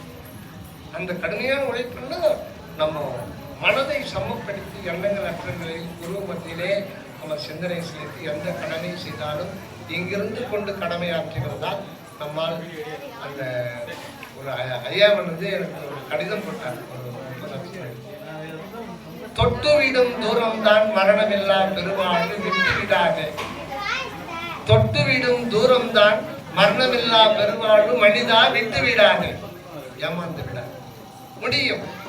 ஏன்னா இந்த தேகம் கடவுளுடைய, இதுக்குள்ள 2 பேர் இருக்காங்க. இதே ஒரே இடத்துல ஒரே சேர் இங்க இருக்கு, இந்த இடத்துல அந்த சேர்லாம் பார்க்க முடியாது, ஒரே நாற்காலி தான். ஆனா 2 பேர் உட்கார்ந்தாங்க, ஒரு கடவுள் ஒரு நாம். இப்போ கடவுளுடைய நோக்கம் வந்து தான் வந்து இந்த தேகத்தை நித்தியமாகி கொண்டு அவர் தான் வாழ வந்திருக்காரு இங்க. அதுதான் சீக்கிரம். நாம வாழ வரல. நாம் நினைச்சா நம்ம பிறவி எடுக்க முடியுமா? எடுக்க முடியாது. நம்ம எதிர்பார்க்காது வந்ததுதான் இது. அப்ப வந்திருக்கிறது யாரு என்பதை நாம் தெளிவு செய்து கொள்ள வேண்டும். வந்திருப்பது அந்த அன்பு தத்துவம் தான் ஆனந்தமயமா எக்காலும் இந்த ஒளிவிடம் போடு வாழ வந்திருக்கிறது அந்த அன்பு ஒளி. அன்பு ஒளி எனும் இறை மனிதன் நீ என்பதை உணர்ந்து கொள்ள வேண்டும் என்பதுதான் வல்லாருடைய கணக்கு. இப்ப தா அப்படின்ற எழுத்தை பார்க்கிறோம். தா அப்படின்ற எழுத்து உயிர் மெய் எழுத்து. உயிர் மெய் எழுத்து. அந்த உயிர் மெய் எழுத்தை பிரிக்கணும். பிரிக்கும் போது இத்து பிளஸ் ஆ அப்படின்னு பிரிக்கும். இப்போ இத்துக்கு என்ன அர்த்தம், ஆ அதுக்கு இந்த அர்த்தம், இதை அப்படியே விட்டுடுங்க. அடுத்தது யா வரும். சைவ சித்தாந்தத்துல யா அப்படின்னா 10ன்னு அர்த்தம். ஆனா அகராஜ மற்ற நூல்களில் பார்க்கும்போது கா 0ன்னு போட்டாதான் 10. ஆனா சைவ சித்தாந்தத்துல 2ஆ போட மாட்டாங்க. ஏன்னா அது கடவுளும் நாமும் சேர்ந்த ஒன்றுதான் ஆன்மா. அதை பிரிக்கலாம் முடியாது. கடவுளையும் நம்மையும் பிரிக்கவே முடியாது. நம்மோடு நாம ஒன்றி இருக்கிற ஒரு நிலைதான் நம் தலைக்கடல். அந்த அன்பு தத்துவம் இருக்கு, அன்பு சத்துவம், அன்பு இருப்பு, அன்பு ஒளி, அருள் ஒளி, அற்பெரும் ஜோதி நம் தலைக்கு நடுவில் இருக்கு. சுடர் விட்டு கொண்டே இருக்குது. நாம் நினைக்காத போதும், நாம் மறுக்கின்ற போதும், நாம் மறக்கின்ற போதும், இல்லை என்று வாதாடுகின்ற போதும் அதுதான் இருந்து கொண்டிருக்கிறது. அதுதான் அனகமாக விரிந்து இந்த உடலாக விளங்குகிறது. அதுதான் உள்ளிருந்து அனகமாக விரிந்து நமது மனமாக செயல்படுகின்றது. அதுதான் உயிராக விளங்குகிறது. அதுதான் ஆன்மாவாக இருக்கிறது. அதுதான் நம் உடல் உறுப்புகளாக இருந்து கொண்டிருக்கிறது. அதுதான் இருதயமாக இருக்கிறது. அதுதான் நுரையீரல். அத்தனையும் அந்த ஆண்டவர் எல்லாம் ஆனவர். அங்க அவர்கிட்ட நம்ம சரணடைஞ்சிடணும். நம்ம உடல் சரணடைகின்ற போது அவர் தனது உடலை, இது நம்முடைய உடல் இல்லை, அவர் தனது உடலை ஒளிமயமாக மாற்றிக்கொள்வார். அப்படி மாற்றிக்கொண்டு மரணமில்லா பெருவாழ்வில் வாழ வருகின்றவர் யார் என்றால் அந்த அன்பு ஒளிதான் இந்த இறை மனிதனாக வாழ்கிறார். ஆக நான் என்று சொல்வதற்கு ஒன்றுமே இல்லை. மனிதனாக வந்துள்ளது, வாழ வந்துள்ளது எதுன்னா அந்த அகண்ட வெளிமுற்றும் நிறைந்த அந்த அன்பு தத்துவம் தான் வாழ்வு நிலைக்கு. அந்த அன்பு அன்புன்னு சொன்னா அந்த வாழ்வு நிலைக்கு வருகின்ற பொழுது அது உடல், உயிர், ஆன்மா என்ற 3 தேகங்களை கொண்டு அது விளங்குகின்றது. இதுதான் ஓங்காரத்தின். இப்போ இத்து பிளஸ் ஆ அப்படின்னு இத்து அப்படின்றது 7வது மெய்யெழுத்து. இக்கு இங்கு இத்து 7வது மெய்யெழுத்து. இதெல்லாம் வந்து தமிழ் ஞான சித்தர்கள் அகநிலையிலிருந்து ஆண்டவர் ஆணைப்படி வெளிப்படுத்தப்பட்டு முதல்ல எழுத்துக்களாக்கி அதை ஒன்று சேர்த்து அதெல்லாம் ஒன்று சேர்த்து முழுமையாக வந்திருக்காங்க. இதை ஆதியிலேயே தமிழ் மொழி என்பது வந்திருக்கு. ஆனால் அதனுடைய பொருள் வெளிப்படுத்தப்படவில்லை. வள்ளலார் மூலம்தான். ஏன்னா இப்பதான் அக உலகில் ஆன்மாக்கள் பக்குவப்பட்டிருக்கின்றன. அடுத்த தருணம் இதுவாக நேர்ந்தது அப்படின்ற வள்ளல் பெருமாள். இது நல்ல தருணம். இந்த நேரத்துல தான் மரணமில்லா பெருவாழ்வை இம்ப்ளிமெண்ட் பண்ண போறாரு வள்ளலார் மனித குலத்துக்கு. இது யாரையும் மறுக்க முடியாது. நாம எல்லாம் நமக்கு அடுத்த பேட்சில் இருந்து ஏன் சுவாமி சொன்னு சொல்லுவாங்க, இந்த நூற்றாண்டுல 100க்கு மேற்பட்டவர்கள் மரணமில்லா பெருவாழ்வை பெற்றுக் கொள்வார்கள். வரலாறை போன்ற ஒளியுடலை பெற்றுக் கொள்வார்கள். அந்த ஒளியுடல் எத்தனை கோடி கோடி கோடி யுகங்களானாலும் அழியாத ஒரு ஆனந்த பெருவாழ்வு வாழ்வார்கள். அடுத்த நூற்றாண்டில் 1000 வருவார்கள். அதுக்கடுத்த நூற்றாண்டு 1,00,000 பேர் வருவார்கள். இப்படி பெருகிக்கொண்டே போகும். இந்த பூமி, இந்த உலகத்தில் அண்ட வெளியில எத்தனையோ கோடி கோடி கோடி கேலக்சியில் இருக்கு. அதில் இந்த பூமியில தான் முதல்ல அந்த இம்ப்ளிமெண்ட் பண்ண போறாங்க. அந்த இம்ப்ளிமெண்ட் பண்ற நேரத்தில் தான் மனித குலத்தை துடைக்கிறார், அந்த நிலத்தை சீர்படுத்துறார். அதனால தான் உலகத்துல பல வகையான மனிதர்களுக்கு துன்பங்கள், வறுமை, கொடிய நோய்கள், வேலையில்லா திண்டாட்டம், இனம் கண்டறிய முடியாத நோய்கள், மன அழுத்தம் எப்பவும் இல்லாத ஒரு நிலை இப்ப ஏற்படுவதற்கு காரணம் என்னன்னா மனிதன் மனம் மாசுபட்டு விட்டது. உயிர்கள் துன்பத்தை கண்டு இறங்குவதில்லை, இரக்கம் என்பது இல்லை. எப்படின்னாலும் அதை அடிச்சு சாப்பிடணும், ரொம்ப கஷ்டம். ஒரு இது பார்த்துருக்கீங்க, அதை சொல்லக்கூடாது, ஏன்னா நம்ம பதிவுகள் யூடியூப்ல போகுது. அதனால அந்த இது ஒரு இஸ்லாமிய நண்பர் அவர் சொன்னார். அவருடைய நண்பர் அங்கே அந்த கம்பெனியில் அது சிக்கன் 65 ஃபேமஸ் ஆனது. அவருடைய நண்பர் அங்கே வேலை பார்க்குறாரு. அவர் சொல்கிறாராம், கோழியே இப்படி கட் பண்ணிடுறாங்க, ஒரு 5 நிமிடம் துடிச்சிடும். அவங்களது டேஸ்டாக இருந்தான், ரொம்ப டேஸ்டாக இருந்தான். அதுக்கு என்ன காரணம்னு அவங்க ஃப்ரெண்ட் அவர் சொல்லியிருக்காங்க. எப்படி சொல்கிறாருன்னா, அந்த கோழியை சீக்கிரம் சாக விட மாட்டாங்க. கோயில்கிற வாட்டரில் அதை முக்கி எடுக்கணும். அப்போ துடிச்சுட்டே இருக்கும், நல்லா துடிக்கி விடுவாங்க, திருப்பி முக்கி எடுப்பாங்க. இது பல முறை செஞ்ச போது அது துடிக்கும் போது அந்த செல்கள் கெமிக்கல் ரியாக்ஷனில் டேஸ்டாக மாறுதுன்னு அவங்க கண்டுபிடிச்சு அது இது பண்ணி வேர்ல்டு ஃபுல்லாக போகுது. அப்போ மனிதனுடைய இரக்கமற்ற செயல், அதுக்கு உணர்வு இருக்கிறதே, அது துடிக்குது. அதை பார்த்து உனக்கு அறிவு இல்லையா? அது துடிக்குதே, துன்பத்தை பாடு தெரியலையா? உன்னுடைய குழந்தை மேல யாரா ஒரு வாத்தியார் அப்படி அடிச்சுட்டா சண்டைக்கு போறல, அந்த காலத்துல வாத்தியார் சண்டைக்கு வருவாங்க. எதுக்குன்னா, வாத்தியார பையனை அடிச்சு எதனா கத்து கொடுன்னு சொன்னேன், இவனை அடிக்கவே மாட்டேன்னு வருவாங்க. அந்த காலத்துல ஒரு 40 வருஷம். இப்ப ஏன்டா என் பையன் சின்ன அந்த மாதிரி காலம் மாறிடுச்சு, மனித மனம் மாசுபட்டு விட்டது. சரி, இப்ப அது போயிட்டே இருக்கும். இப்போ இத் என்ற 7வது மெய்யெழுத்து எதை குறிக்கிறது என்பதை நாம் பார்க்க போகிறோம். இப்ப நமக்கு 5 அறிவு, பார்த்தல், கேட்டல், உணர்தல், சுவைத்தல், 5 அறிவு. இந்த 5 அறிவு நிறைவுவதற்கு நாம் பல கோடி ஆண்டுகள், பல கோடி பிறவிகள் எடுத்து கடந்து வந்திருக்கிறோம். அதுக்கப்புறம் தான் 6வது மன அறிவு. இந்த 6வது மன அறிவு பக்குவப்படுவதற்கே நாம் 100-200 மனித பிறவிகள் எடுத்திருக்கிறோமா?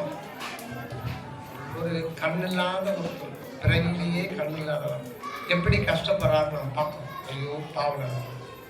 அதுக்கப்பால ஒரு உண்மை, அதை கடக்காம நாம வரல. அந்த பிறவி எடுக்காம நாம் வரல. அப்படி எடுக்காம நாம் வந்தோம்னா இறைவனுக்கு நீதி தவறியவர் அர்த்தம். அதையும் கடந்து வந்திருக்கோம். 2 கால்கள் இல்லாம ஒரு சக்கரத்தில் ஒருத்தர் கையில் தெரியல, ஐயோ பாவம் சொல்லிட்டு ஒரு பட்டவாய். அதுக்கப்புறம் ஒரு எண்ணெய் அமைச்சிருக்கோம். அந்த பிறவி எடுக்காம நாம் எந்த பிறவிக்கு வர முடியல. இப்படியெல்லாம் கடந்து வந்திருக்கோம். ஒரு கொள்ளைக்காரன், கொலைகாரன், இப்படியெல்லாம் கடந்து கடந்து கடந்து கடந்து பக்குவம். இந்த மனித 6வது மன அறிவு பக்குவப்படுவதற்கு 100 பிறவிகளுக்கு மேல் தேவைப்படுகின்றது.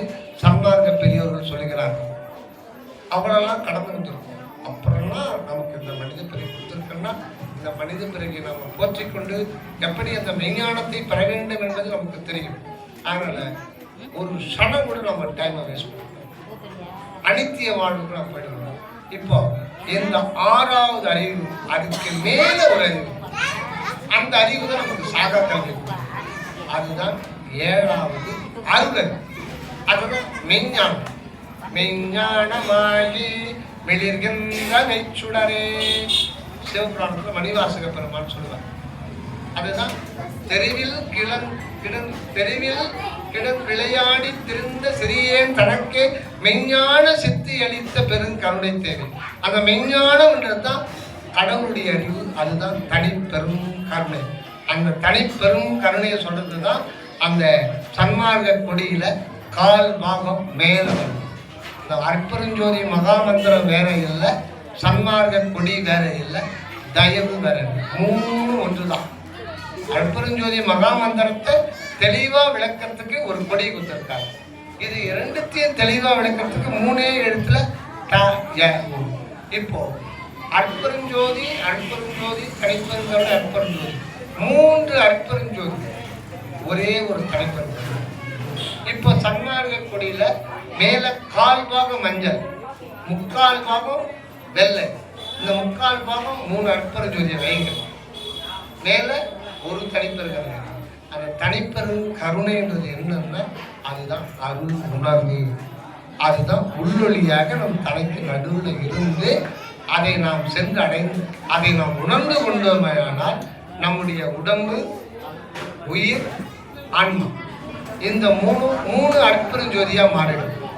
இந்த மூணு அற்பெருஞ்சோதியா மாறிடுன்னு சொல்றதுதான் கொடியினுடைய தத்துவம். இதை சுருக்கமா இன்னும் அகண்டமா விளக்குவது தான் அப்போ இந்த இத் என்ற 7வது மெய்யெழுத்து என்னன்னா அதுதான் மெய்ஞானம். அந்த மெய்யறிவு தான் நமக்கு இந்த இடத்துல விளங்குது. அந்த மெய்ஞானம் தான் நமக்கு இங்க வருது. அந்த மெய்ஞானம் நிராதார நிலையில விளங்குது. நிராதாரம்ன்றது மூலாதாரம், சுவாதிஷ்டானம், மணிபுரகம், அநாகரம், விசுத்தி, ஆக்கினம். இந்த பொருள் இது சூக்கும உடல்ல இருக்கிற ஒரு உண்மை கிடைச்சி. அது ஒரு ஸ்டேஷன். நம்ம ஒன்றும் கன்ஃபியூஸ் பண்ணிக்க வேண்டாம். இந்த முதுகெலும்பு தொடர் இருக்கு இல்லைங்களா, இது மூலாதாரம், இது சுவாதிஷ்டானம், மணிபுரகம், அநாகரம், விசுத்தி, ஆக்கினம். இது என்ன? இது சக்கரம். இதை பத்தி என்ன? ஒன்றும் இல்லை. அந்தந்த பேரு இருக்கட்டும், பேரை விட்டுடுங்க. அந்தந்த இடத்துல உயிர் சக்தி குவிந்து கிடக்கும். உடல் முழுதும் வியாபித்திருக்கிற ஒன்று அந்தந்த பாயிண்ட்ல குவிந்து இருக்குது. அப்படி குவிந்து இருக்கிறதுனால இங்க என்னென்ன ஆர்கான்ஸ் இருக்கு, தைராய்டு இருக்கு, அதை இயக்கிறதுக்கு அந்த உயிர் விளக்கம் அது சார்ஜ் பண்ணும். இங்க இருக்கா இதயம், நுரையீரல் இதெல்லாம் இயக்கிறதுக்கு இங்க மணிபுரகத்துல, இங்க தொப்புல சுவாதிஷ்டானம், இங்க இருக்கிற கிட்னி, இது எல்லாத்தையும் அதுதான் பவர் பண்ணி இயக்கும். அப்ப அந்தந்த இடத்துல அந்த உயிர் சக்தி குவிக்கிட்டாதான் அது இயக்கும். அதுக்கு அது யோகிகள் அக அனுபவத்துக்காக உபயோகப்படுத்தி அவங்க நிஷ்டை கூடி ஒன்றும் இல்லாத ஒரு சூழ்நிலைக்கு போயிடுறாங்க. அதனால யோகம் செய்யக்கூடாது அப்படின்னு சொல்றாங்க. இப்போ இந்த 6 ஆதாரம் கடந்து தலைக்கு நடுவில் தான் 7வது ஆதாரம் இருக்கிறது. அதுக்கு பேரு நிராதாரம். நிராதாரம்னா ஆதாரமே கிடையாது. இப்போ வந்து சூரியன் இருக்கு, அது நிராதாரத்துல அந்தரத்துல மிதக்குது. இப்போ காற்றடிச்சு சில பலூன்கள்லாம் பார்த்தீங்கன்னா எதுவுமே அந்தரத்துல அப்படியே அது எந்த ஆதாரம் இல்லாமல் இருக்கிறது பேர் நிராதாரம். இது எல்லாம் இந்த உடல் சம்பந்தப்பட்டது தான், உடலுக்குள்ள இருக்கு. ஆனா நிராதாரம் எங்க இருக்கிற இது சகஸ்ராதாரம் சொல்லுவாங்க, பிரம்மரந்தரம் சொல்லுவாங்க யோகிகள். அது வந்து இந்த உடம்புல இருந்தாலும் அது வந்து தனியாக தான் இருக்கும். அது உடம்புக்கு சம்பந்தம் இல்லாத மாதிரி தான் அது தெரியும். அதுக்கும் வெட்ட வெளிக்கு லிங்க் ஆயிடும். அகண்ட வெட்ட வெளிக்கு அதுவும் லிங்க் ஆயிடும். அது நிராதார நிலை. அது பார்த்தீங்கன்னா அதுவும் 7வது. அப்ப இந்த எழுத்து 7வது நிராதார நிலையம். அக அனுபவம், ஆன்ம அனுபவத்தை குறிக்கிறதுக்கும் அந்த 7வது வருது. அது இல்லாம நம்ம 5 அறிவு கடந்து 6வது மன அறிவு கடந்து 7வது கடவுள் அறிவு அதை அடைய வேண்டிதான் இந்த மனித பிறப்பு இருக்கு. அதை குறிக்கிறது என்ற மெய் எழுத்து மெய் ஞானத்தை குறிக்கிறது. இந்த மெய்ஞானத்தினாலே கண்டுகொள்ளப்படுவது எதுன்னா அந்த மெய்ஞானம் அடைந்த அடுத்த வினாடியே அந்த மெய்ஞானம் வந்து இந்த அகண்ட வெளிமுற்றும் நிறைந்த அந்த அன்பு தத்துவம், அன்பு வெளி, அன்பு இருப்பு, இயற்கை உண்மை வெளியோட அது கம்ப்ளீட்டா கனெக்ட் ஆகும். இது வேற இல்ல, அது வேற. அப்போ வள்ளல் பெருமான் அதை உணர்ந்த உடனே பிரபஞ்சத்தில் இருக்கிற முழுதும் தன்னை அந்த அன்பு தத்துவம் நிறைந்திருப்பதை அந்த மெய்ஞானத்தினாலே உணர்கின்றார்கள். அப்படி உள்ள அந்த அகண்ட வெளிதான் ஆன்றது வெட்ட வெளியை குறிக்கும். அந்த வெட்ட வெளியில் இருக்கிற அன்பு வெளியை குறிக்கும் தான் ஆ. இதுதான் தா அப்படின்ற எழுத்து இவ்வளவு உண்மையில குறிக்கும். சரி, இப்ப யான்ற எழுத்து எதை குறிக்குது அப்படின்னு பார்த்தோம்னா அந்த ஆண்ட எடுத்து அன்பு வெளி, அது ஒரு இருப்பு, ஒரு அற்புதமான இயற்கையான அனாதியான தோற்றக்கேடு இல்லாத, தொடக்கமும் முடிவும் இல்லாத, ஆரம்பமும் முடிவும் இல்லாத ஒன்று. அது எப்படி தோன்றுச்சு?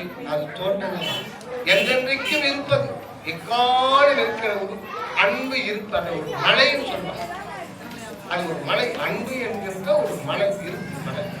ஆனா அந்த இடத்துல அதுக்கு அனுபவம் இல்லை.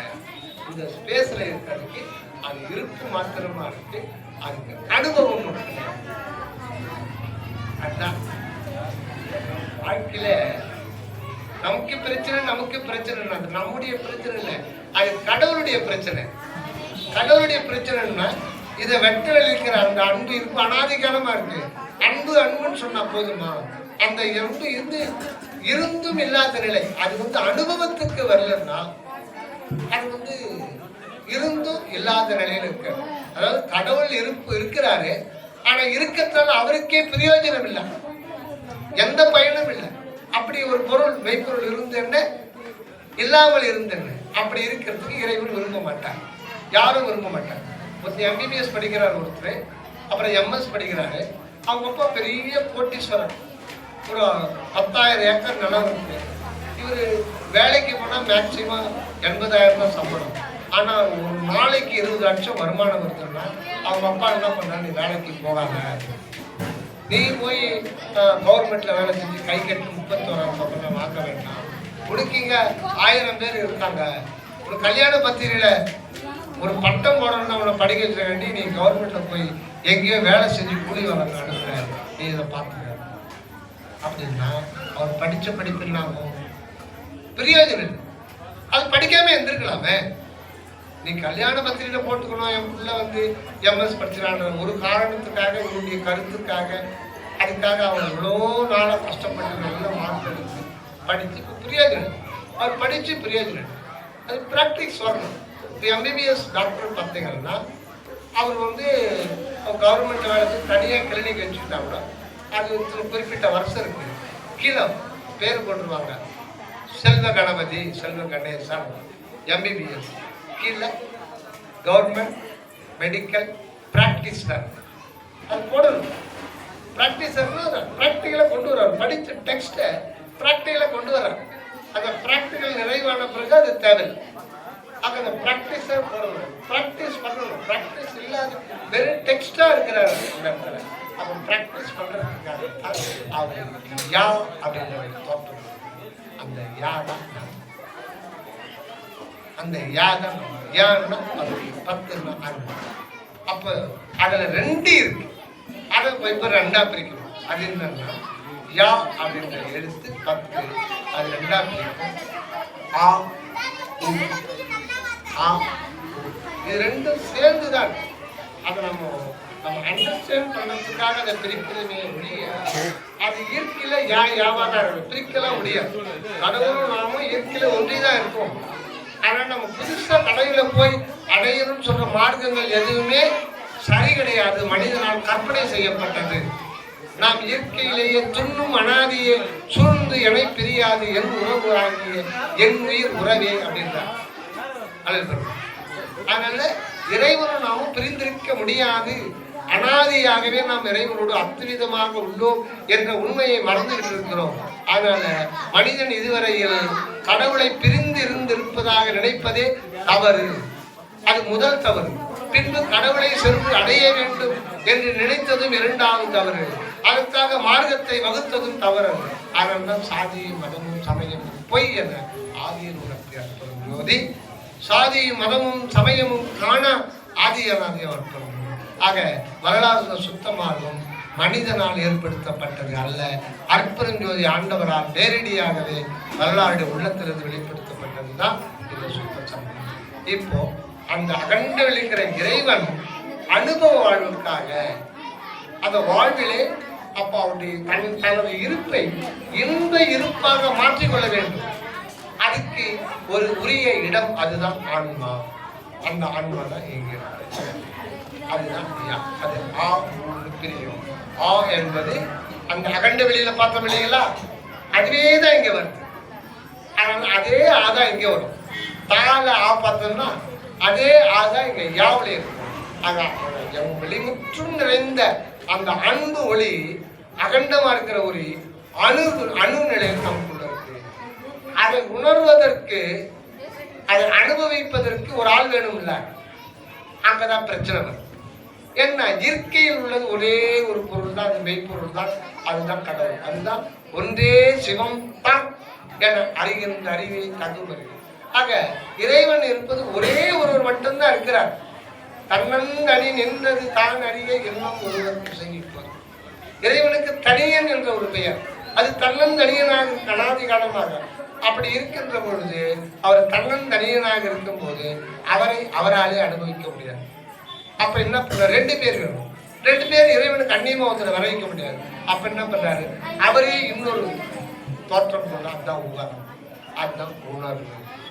அந்த உணர்வு தான் நாம இருப்பதும் அந்த இறைவன் தான். ஆக இந்த யானை என்பது பார்த்தீங்கன்னா அது மொத்தத்துக்கு உணர்வுன்னு தான் பேர். அந்த உணர்வுல 2 பகுதியில் இருக்கு. ஒரு பகுதி அனுபவத்தை கொடுக்கும், இன்னொரு உணர்வு அதுலயே இன்னொரு பகுதி அந்த அனுபவத்தை ஏற்றுக்கொண்டு ஆனந்தமாக இருக்கும். ஆக இதுதான் கடவுளுடைய கோல், இதுதான் லட்சியம். அதாவது தனது அன்பு இருப்பு, அகண்ட வெளியில் இருக்கிற இருப்பு, இந்த இடத்துல தான் மனிதனில் தான் அவர் ஆனந்தமாக வாழ முடியும். அதனால கடவுளுக்கு பேரு சச்சிதானந்தர், ஆனந்தர். இங்கேதான் அவர் ஆனந்தமா இருக்க முடியும் தவிர அகண்ட வெளியில் தனது இருப்பை ஆனந்தமாக ஆக்க முடியாது. அதற்கு அங்கு வழியும் அல்ல. ஆக மனிதனில் தான் ஆண்டவர் ஆனந்தமாக வாழ வருகிறார். அதனால ஆண்டவருக்கு பேரும் சச்சிதானந்தர், நித்யானந்தர். இறைவனுக்கு பேர். ஆக இறைவனே தான் மனிதனாக வருகிறார். அப்போ உடல், உயிர், ஆன்மா திரிதேக உணர்வு. ஆக அகரம் என்பது உள்ளொளியும், அந்த உள்ளொளியை அனுபவிப்பதற்கு அவரே உகரம் என்கின்ற உணர்வு நிலைக்கு அவரே 2 ஒன்றுபட்டிருக்கிறது. ஆனால் இப்ப அது செயல்படாமல் எல்லாம் ரெடியா இருக்கு, ஆனா செயல்படாமல் கனவு தட்டா அல்ல. ஆக இறைவன் சுத்தர் அவர் ரெடியா இருக்காரு. மனிதனுக்கு மரணம் நாம அனுபவிக்கிறார். நம்முடையெல்லாம் என்பதெல்லாம் புலன் நிமித்தத்தில் போய் இதை அனுபவிக்கிறான், அங்கே அனுபவிக்கிறான், அங்கே அனுபவிக்கிறான் அப்படின்னு. சரி, இது யா ஊ.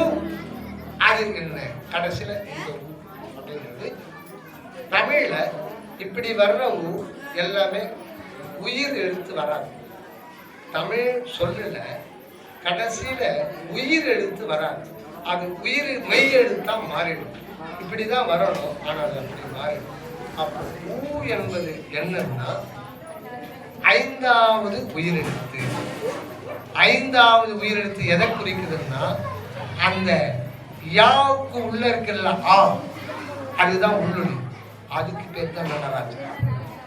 அந்த நடராஜர் தனது உண்மையை பிரபஞ்சம் முழுதும் வெளிப்படுத்துகின்றார், தோற்றுமடி செய்கின்றார்.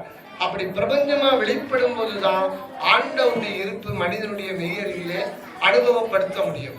ஆனாலே தனது அந்த அருள் ஒளிய, உள்ளொளிய, அந்த உள்ளொளி நடனம் விடுகிறது. நடனம்னா அது டான்ஸ் கிடையாது, அங்கிருந்து ஒரு செயல். அந்த செயலை, அது இயல். உள்ளொளி என்பது அருள் இயல் கொண்டது. அதுக்கு இயல்பாக உள்ளது செயல். அந்த செயல்னா ஐஞ்செயல், ஆக்கல், அழித்தல், மறைத்தல். இந்த 5 செயல் செய்யறதுக்கு நிலைக்கல் கொண்டது. எதானா ஒரு சக்தியை கொண்டுதான் செய்ய முடியும். அதுவும் 5 சக்தி. ஆக ஆ என்கின்றதான் அருள் சக்தி, அருள்மொழி, உள்ளொளி, அதுதான் அருள்மொழி, எல்லாமே அதுதான். அதிலிருந்து புறத்துல வரும்போது அவர் 5 முகத்துல வெளிப்படுறார். அது அப்படியே தான் இருக்கும், அது அப்படியே தான் இருக்கும். அது தீராது, அது வற்றாது, குறையாது. ஆனா அது அப்படியே புறத்துல வரும்போது 5 நிறத்தோடு சிவபுராணத்துல வரும். வருதுங்களா? நிறங்கள் 5 அவங்க விப்ஜியானா. நிறங்கள்னா பொருள் சக்தி, கிரியா சக்தி, ஞான சக்தி, யோக சக்தி, அருள் சக்தி. 5 ஒரே அருள் சக்தி. 5 சக்திகளை கொண்டு அக்கல், காத்தல், அழித்தல், மரத்தல் என்ற 5 தொழிலை செய்கின்ற பொழுதுதான் இந்த பிரபஞ்சம் அனைத்தும் விளங்கி கொண்டிருக்கிறது. இதெல்லாம் இயற்கை விளக்கம். இந்த இயற்கை விளக்கம் என்ற ஒன்று இல்லை என்றால் இயற்கை உண்மையாகிய அன்பு இருப்பை, அன்பு தத்துவத்தை மனிதனால் புரிந்து கொள்ள முடியாது. ஆக இந்த இயற்கை விளக்கம் வெளிப்படுகின்ற பொழுது அந்த இயற்கை இன்பமானது மனிதனிலே மெய்யறிவே அனுபவப்பட்டு அவன் மரணமில்லா பெருவாழ்வில் வாழுகிறான். அதற்கு எத்தனையோ கோடி கோடி கோடி யுகங்கள் கடந்து விட்டன. அந்த பரிணாமம் முடிந்து விட்டது. இப்பொழுது அது பரிணாமம் முடிந்து இப்போ இம்ப்ளிமெண்ட் பண்ண நேரம். இப்போ உலகத்துல சில மனித குலத்துக்கு ஆட்டம் காணும். அது 7 வருடங்கள் கூட நீடிக்கலாம். 7 வருடங்கள் மனிதன் படாத பாடுபடுவான். என்ன எதுக்கு ஒண்ணுமே புரியாது. கொள்ளை நோய்கள் வரும். இது சமூகத்திலே வந்து அதெல்லாம் ரகசியமாகவே இருக்கு. அதை நம்ம பார்த்துட்டு இருக்கோம். சுகர் பேஷண்ட் இல்லாத யார்? எந்த குடும்பம்? என்னுடைய குடும்பத்தில் சுகர் இல்லை, பிபி இல்லை, மூட்டு வலி இல்லை. ஒன்றுக்கு மேற்பட்ட வியாதிகள் ஒன்றை பிடித்துக் கொள்கின்றன. மன அழுத்தம் எங்க பார்த்தாலும் சைக்காட்ரிஸ்ட் டாக்டர் தான் இருக்காங்க. தூக்க மாத்திரை இல்லாத ஆளுகளே கிடையாது. என்ன ஒன்று டு ஒரு ஹார்ட் ப்ராப்ளம். இப்படி பல காரணம் என்னன்னு பார்த்தீங்கன்னா இரக்கமற்ற தன்மையை மனிதன் இயல்பாக மாறிவிட்டான். இரக்கமற்ற தன்மை. ஒரு வாக்கிங் நான் போயிட்டு இருக்கேன் வேப்பம்பட்டில். அதெல்லாம் ரொம்ப நினைக்கும்போது கஷ்டமாக விடையாலும் போயிடுவேன். ரிட்டர்ன் வரும்போது 6 மணிக்கு ஞாயிற்றுக்கிழமை. இப்போ எத்தனையோ லட்சம் செலவு பண்ணி வாடகை அட்வான்ஸ் கொடுத்து ஃபேமிலி ஸ்டோர் இல்லை ஏதோ ஒரு ஸ்டோர்லாம் வைக்கிறான். அவன் கஷ்டப்பட்டு ஆளுங்களை போட்டு சம்பாதிக்கிறான். இப்போ வந்து இந்த வாலிபர்கள் என்ன பண்ண வேலையில் இருக்காங்கல்ல, ஞாயிற்றுக்கிழமை ஹாஃப் டே போதும். ஒரு ஹாஃப் டேல வந்து 2 பேர் 3 பேர் கூட்டு வச்சோம்னா ஆளுக்கு 3000 நல்லா சம்பாதிக்கிறான். என்ன போடுறான்? மட்டன் 7 ரூபா அறுக்குறான் பாருங்க. முன்னெல்லாம் வந்து ஸ்லாட்டர் ஹவுஸ் தனியா இருக்கும், யாருக்கும் தெரியாம கொலை பண்ணுவாங்க. இப்ப ரோட்லயே எல்லா வேலையும் நடக்கலாம். கடப்பாவி செஞ்ச சரி எப்படி கட்டுன்னு கட் பண்றாங்க. நம்ம வந்துட்டே இருக்கும்போது நாங்கள் ஒரு ஆடை கட்டிட்டு இருக்கோம் ரோட்ல, மெயின் ரோட்ல. ஆடு புரியுது.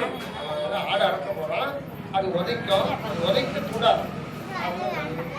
இந்த கொடுமை எப்போ நடந்தது இல்லை. சரி, அடுத்தது பார்க்குறேன். கண்ணில் பார்க்கும்போது அங்கே நின்றுட்டேன். பார்க்காமலாம் வரக்கூடாது. என்ன பண்ணுறேன், உயிர் எப்படி கஷ்டப்படுது நமக்கு தெரியணும். நான் பார்க்க மாட்டேன் வரதான், அது இருக்கவும் கிடையாது. நான் பார்க்க மாட்டேன், பார்க்கணும். இன்னும் பார்த்தோன்னே தெரியும் உயிர்கள் எப்படி கஷ்டப்படுறதுன்னு. ஒரு பார்க்குறேன்னா அந்த கழுத்தை வச்சுட்டு ஒரு பாட்டு இதில் இருந்து ஒரு பையிலேருந்து ஒரு உருவம் நிலக்கரி கத்தி, கத்திரிக்காய் வற்ற கத்தி, ஒரு வெட்டு கத்தியில் கத்திரிக்காய் தொண்டையை மட்டும் லைட்டாக எதுக்குன்னா அந்த ரத்தத்துக்கு ஆஃபர். அதை வந்து 5 நிமிடம் பிடிக்கிறான். இந்த ரத்தம் கடைசியில் சொட்ட சொட்ட சொட்ட சொட்ட அந்த பாட்டு நிரப்பிட்டு அந்த ஆட்டத்துக்கு அப்படியே போடுறான். அது குத்துயிரும் குழையுமா அப்படியே கிடக்குது. அடுத்த ஆடை எடுக்கிறான். எப்படி உலகம் அழியணுமா வேண்டாமா சொல்லுங்க? உலகம் அழிந்துதான் போகும். இயற்கையின் சீற்றம் இனி அதிகமாயிட்டே இருக்கும். இது கண்ணுக்கு தெரிஞ்சு, கண்ணுக்கு தெரியாத முன்னாடி சொல்லிட்டேன். ஒரு பெரிய உலகம் உள்ள அளவிலே ஒரு ஹோட்டல் வந்து சிக்கன் 60 வச்சு அவன் எப்படி மறைமுகமா பண்ணுவான் பாருங்க. இப்படி அவனுடைய புத்தி, இந்த புத்தியானது எப்படி எப்படிலாம் இறக்கப்பட்ட செயலை செய்யலாம் அந்த மாதிரி போயிட்டு. அதனால இந்த மரணமில்லா பெருவாழ்வு வாழ விரும்புகின்ற நம்ம எல்லாம் வந்து வரவேற்கிறாங்க. அதனால நமக்கு அது ஃபெயிலியர் ஆகுதோ, அது 100 வருடமோ 200 வருடமோ பற்றி கவலைப்பட வேண்டாம். நம்ம வந்து இங்கே இருக்கிற அந்த உண்மையை மறவாத வாழ கொள்ள வேண்டும். வேறு எதுவும் இந்த உலகத்தில் லட்சிய பொருளாக நினைக்கிறாங்க. இதுதான் உலகம். இங்குள்ள யாதொன்றையும் பொருளாக கொள்ளாதீர்கள். இங்குள்ள யாதொன்றையும் பொருளாக கொள்ளாதீர்கள். கருணையும் சிவமே பொருள் என கொள்வீர் அப்படின்றார். அந்த கருணையும் சிவமே பொருள். அதுதான் வந்து நம்ம வந்து கருணை தான் வந்து ஈரமும் அன்பும் உண்டு இன்னும். இதுதான் வந்து ஆதியிலேயே வந்து ஞானிகள் வந்து வீட்டில் அதை உழவிட்டு இருக்காங்க. ஒரு ஏழை கூட ஒரு கிருத்தகை அமாவாசை போடும்போது ஒரு பாத்திரத்தில் தண்ணி, ஒரு பாத்திரத்தில் அவங்க தோட்டத்தில் இருக்கணும். தண்ணி எதை குறிக்கிறது? கருணை. நீ உயிர்களிடத்து கருணையோடு இருக்க வேண்டும். இது ஆண்டவர்கிட்ட அன்பு செலுத்துகிறது. இதுதான் வள்ளல் பெருமான் வந்து நித்திய கர்ம விதியில கடைசியில சொல்றாங்க இந்த தியானத்தை பற்றி. இதில் வருது பூர்வ மத்தியில் ஆன்ம அறிவு என்கின்ற கற்பூரத்தில் அருள் என்கின்ற தெய்வம் விளங்குவதாக பாவித்து பார்த்து அதில் பழகி பழகி கடவுளெடுத்து உண்மை ஆகிய அன்பையும் ஜீவர்களிடத்து உண்மை ஆகிய காருண்யத்தையும் இடைவிடாது வைக்க வேண்டும். இப்படி யாரும் சொல்லி கொடுத்தாங்களா? கடவுள் தியானத்தை பத்தி சொல்லலையே. காசி பண்ணு, இங்க பண்ணு, குண்டலினி ஏத்து, இறக்கு, எண்ணத்தை ஓட்டத்தை கவனி. இரக்கம் இல்லாத மார்க்கங்கள் தான் இதுவரையில் உலகத்தில் பரவின. பக்தி பக்தி பக்தி பக்தியில பல லட்சக்கணக்கான கோயில்களை கட்டினார்கள். ரிசல்ட் என்ன? ரிசல்ட் ரெண்டு பேரும் பேசிக்கிறாங்க. இறைவனும் இறைவிய வான்லோகத்தில் பேசிக்கிறாங்க. என்னன்னு பேசிக்கிறாங்க? நாதா, உன்னுடைய பக்தர்கள்லாம் சிவன் கோயில்ல எப்பவும் இல்லாத அளவுக்கு குவிஞ்சு கிடக்கிறாங்களே, உனக்கு கருணை இல்லையா? எல்லாருக்கும் போய் முக்தி கொடுக்க மாட்டேயா அப்படின்னு கேட்குறாங்க. தேவி, நீ சொல்றது சரிதான், நான் பார்க்குறேன். பார்த்தா எப்போ இல்லாத அளவுக்கு பிரதோஷத்துல அவங்க பட்டையா அடிச்சு உடம்பூரா கொட்டைக்கட்டையே ஏதோ ஒரு காரணத்துக்கு நடுக்க விழுந்துடுறான் சிவனுக்கு முன்னாடி, எழுதுக்கவே மாட்டேன்றான். அவ்வளவு பக்தி. ஆமா தேவி, நீ சொல்றது கரெக்டு தான். நீ இப்பவே புறப்படுங்க, இன்னைக்கு பிரதோஷம், இப்பவே புறப்படுங்க, போயிட்டு நாளைக்கு எல்லாருக்கும் முக்தி வழங்கிடுங்க. சரி தேவி, நீ சொல்ற மாதிரி, நீ சொன்ன மறுப்பு இல்லை, நான் போயிடுறேன். சரி, நான் உனக்கு கொடுக்குறேன், அதை எடுத்துன்னு போகணும். என்ன? வலையை கொடுக்குறேன், வலை வீசி நீங்க போடுங்க, ஒருத்தரும் மிஸ் ஆகக்கூடாது. வலை ஒரு ஊர் மேல வலை வீசி போடுங்க, எல்லாருக்கும் முக்தி கொடுத்துரும். குடும்பஸ்தர் அந்தந்த குடும்பஸ்தருக்கு போட்டா போதும், அதை அவங்க ஷேர் பண்ணிப்பாங்க. அந்த வலையில எல்லா குடும்பஸ்தரும் மாட்டோம். ஏன்னா எல்லாருமே சிவன் கோயில் இருக்காங்க. 5 மணிக்கு பூஜைன்னா 3 மணிக்கே போயிடுறான். அவ்வளவு பக்தி, அவ்வளவு பக்தி. நான் பார்க்கறேன்னா நீங்க போய் உடனே எல்லாருக்கும் முக்தி கொடுத்துருங்க தமிழ்நாட்டுல. சரி தேவி, நான் போறேன் அப்படின்னு. இப்பவே புறப்படுங்க. இப்ப போனா பூமிக்கு போறதுக்கு காலையில 6 மணி ஆகும். சரி சரி, நான் புறப்படுறேன். இந்த தினத்தந்தி, மாலை முரசு இதெல்லாம் போட்டா அந்த வீட்டில் 10 சவரம் நகை காணாமல் போய்விட்டது. போலீஸில் புகார் அளிச்சுட்டார்கள். போலீஸ் வலை வீசி தேடி வருகிறார். அது காலகாலமா அது எப்படிதான் அந்த வார்த்தை, எவ்வளவு பெரிய வலையை போடுவாங்க, வலை வீசி தேடி வருகிறார்கள். அந்த மாதிரி சிவபெருமான் வந்துட்டார் வலை எடுத்துக்கிட்டு. வலை வீசி ஒருத்தரும் மிஸ் ஆகக்கூடாது, எல்லாருக்கும் முக்தி கொடுக்கணும். காலையில 6 மணிக்கு கரைக்கு வர வலைய போறார். ஒருத்தனை காணும், ஒருத்தனமே இல்லை.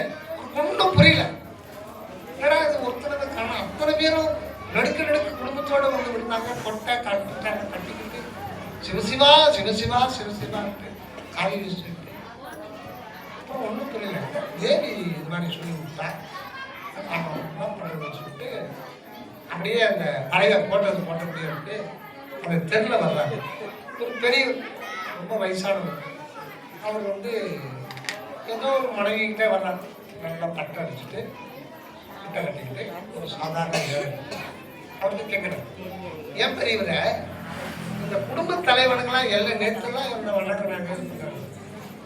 அவர் வேடம் மாறி வேற ஒரு வேஷத்தை வர ஆட போயா எனக்கு வந்து என் பிள்ளைக்கு கல்யாணம், என் பிள்ளைக்கு படிச்சுட்டான், உத்தியோகம் வேணும், பிஸ்னஸ் பண்ணுறாங்க. அவங்க உன்னை அன்பா வந்து வணங்கினாங்களா?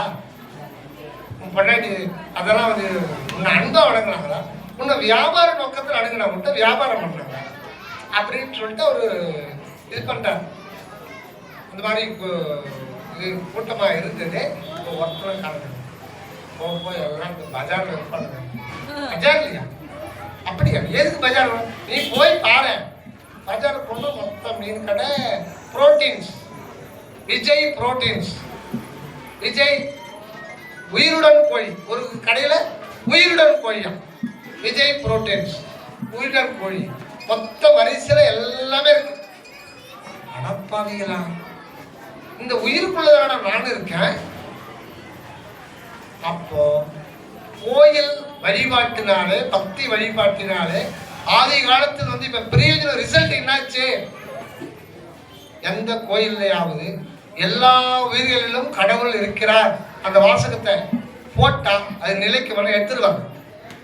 எல்லா உயிரிலும் கடல் வாழுகின்ற உண்மையான ஆலயங்கள் வரலாம். உயிரெல்லாம் ஒரு நீ திருநடம் புரியும் ஒரு திருப்பொது என அறிந்தேன்.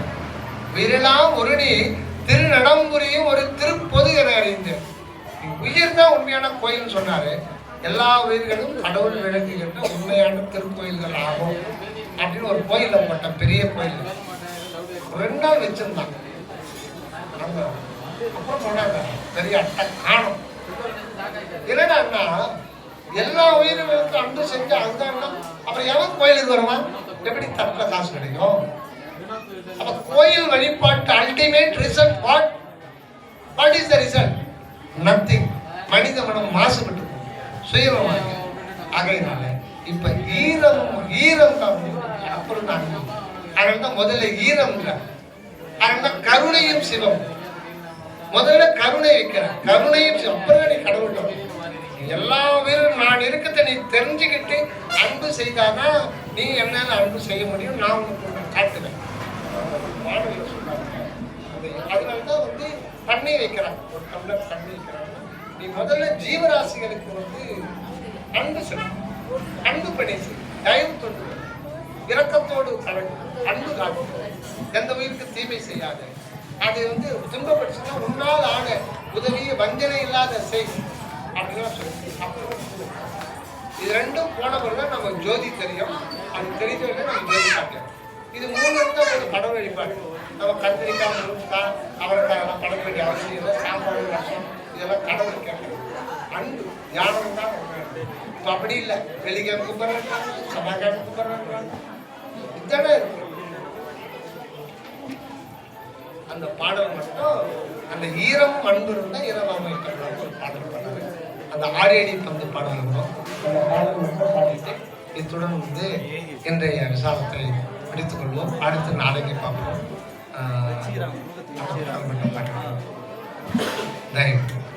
ஈரமும் அன்பும் கொண்டு இன்னருள் பெற்றேன். ஈரமும் அன்பும் கொண்டு இன்னருள் பெற்றேன். என் மார்க்கம் இரவாத சன்மார்க்கம் தோழி. என் மார்க்கம் இரவாத சன்மார்க்கம் தோழி. காரமும் மிகு புளி சாரமும் துவர்ப்பும் கைப்போடே உப்போடே கசப்போடே கூட்டி ஊரமுதுண்டு நீ ஒழியாதே அந்தோ. ஊரமுதுண்டு நீ ஒழியாதே அந்தோ.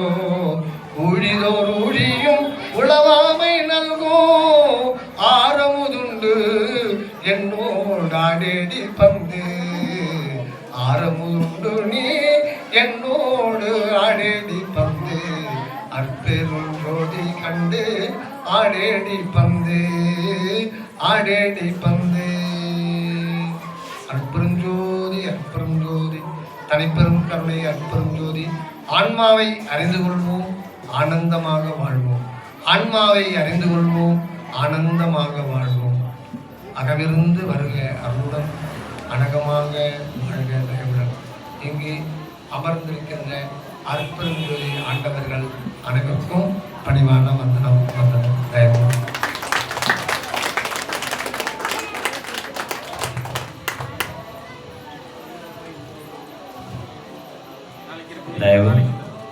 காலையும் மாலையும் மத்தியானத்தும்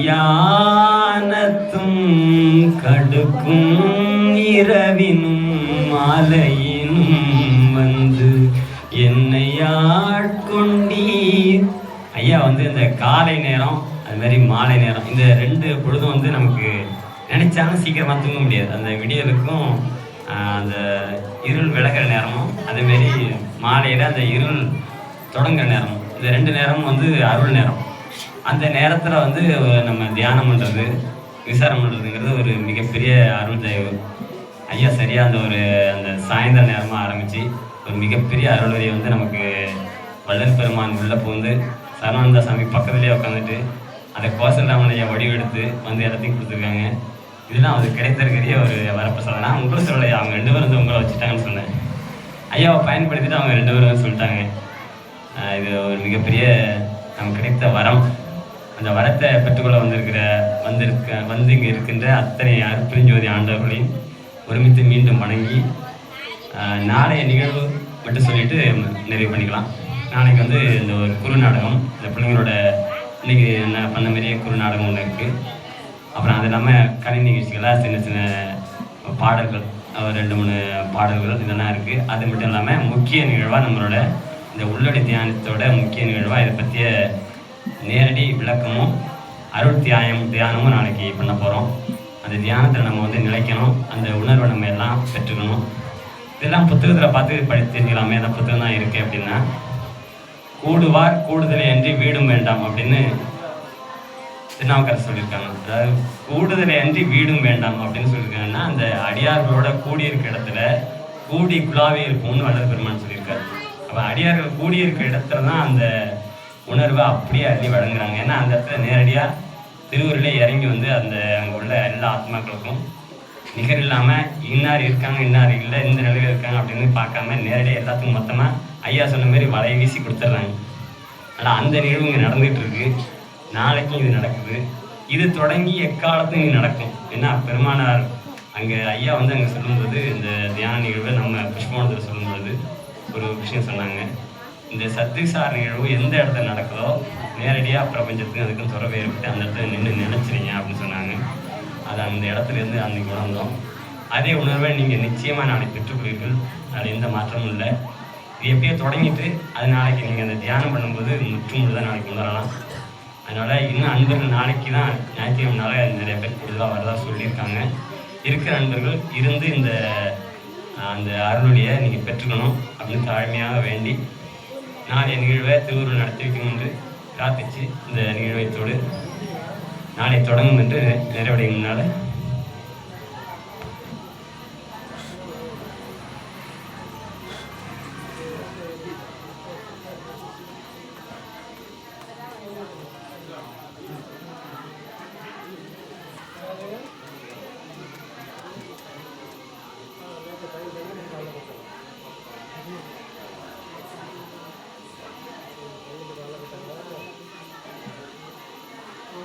நாளைய நிகழ்வு வழக்கம் போல் வந்து காலையில் அதிகாலையிலேயே அந்த தியானத்தோட தோத்திரத்தோட தியானம் முடிஞ்சு தோத்திரம் அதோட தியானம், அப்புறம் அதுக்குப்படியாத காலை உணவு, அப்புறம் அதிலேருந்து தொடர்ந்து நிகழ்ச்சிகள் வந்து வரிசையாக போயிட்டுருக்கோம். மாலை 5 மணிக்கெல்லாம் அந்த நிகழ்வு வந்து நிறைவடையும் திருவிழாவில். அதுக்கு பிறகு நீங்கள் வெளியூர் அன்பர்கள் வந்து அந்த 5 மணிக்கு நீங்கள் உங்களுடைய சொந்த இடங்களுக்கு விடைபெற்று செல்லலாம். தயா அன்பர்கள் வந்து யாரேனும் பாட்டு பாடுறேன்னா வந்து பாடணும்னு விரும்புகிறேன். ஏன்னா அந்த உணவு வேடுகளுக்கு இடையில ஒரு சில பாடல்கள் பாடுறீங்களா? யார் பாடுறீங்களா? பாடல் யாராவது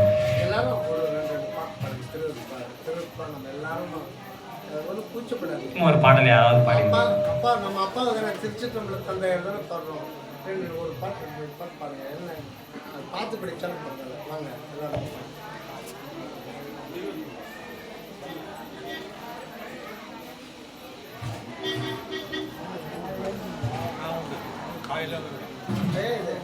கட் பண்ணி கொடுங்க,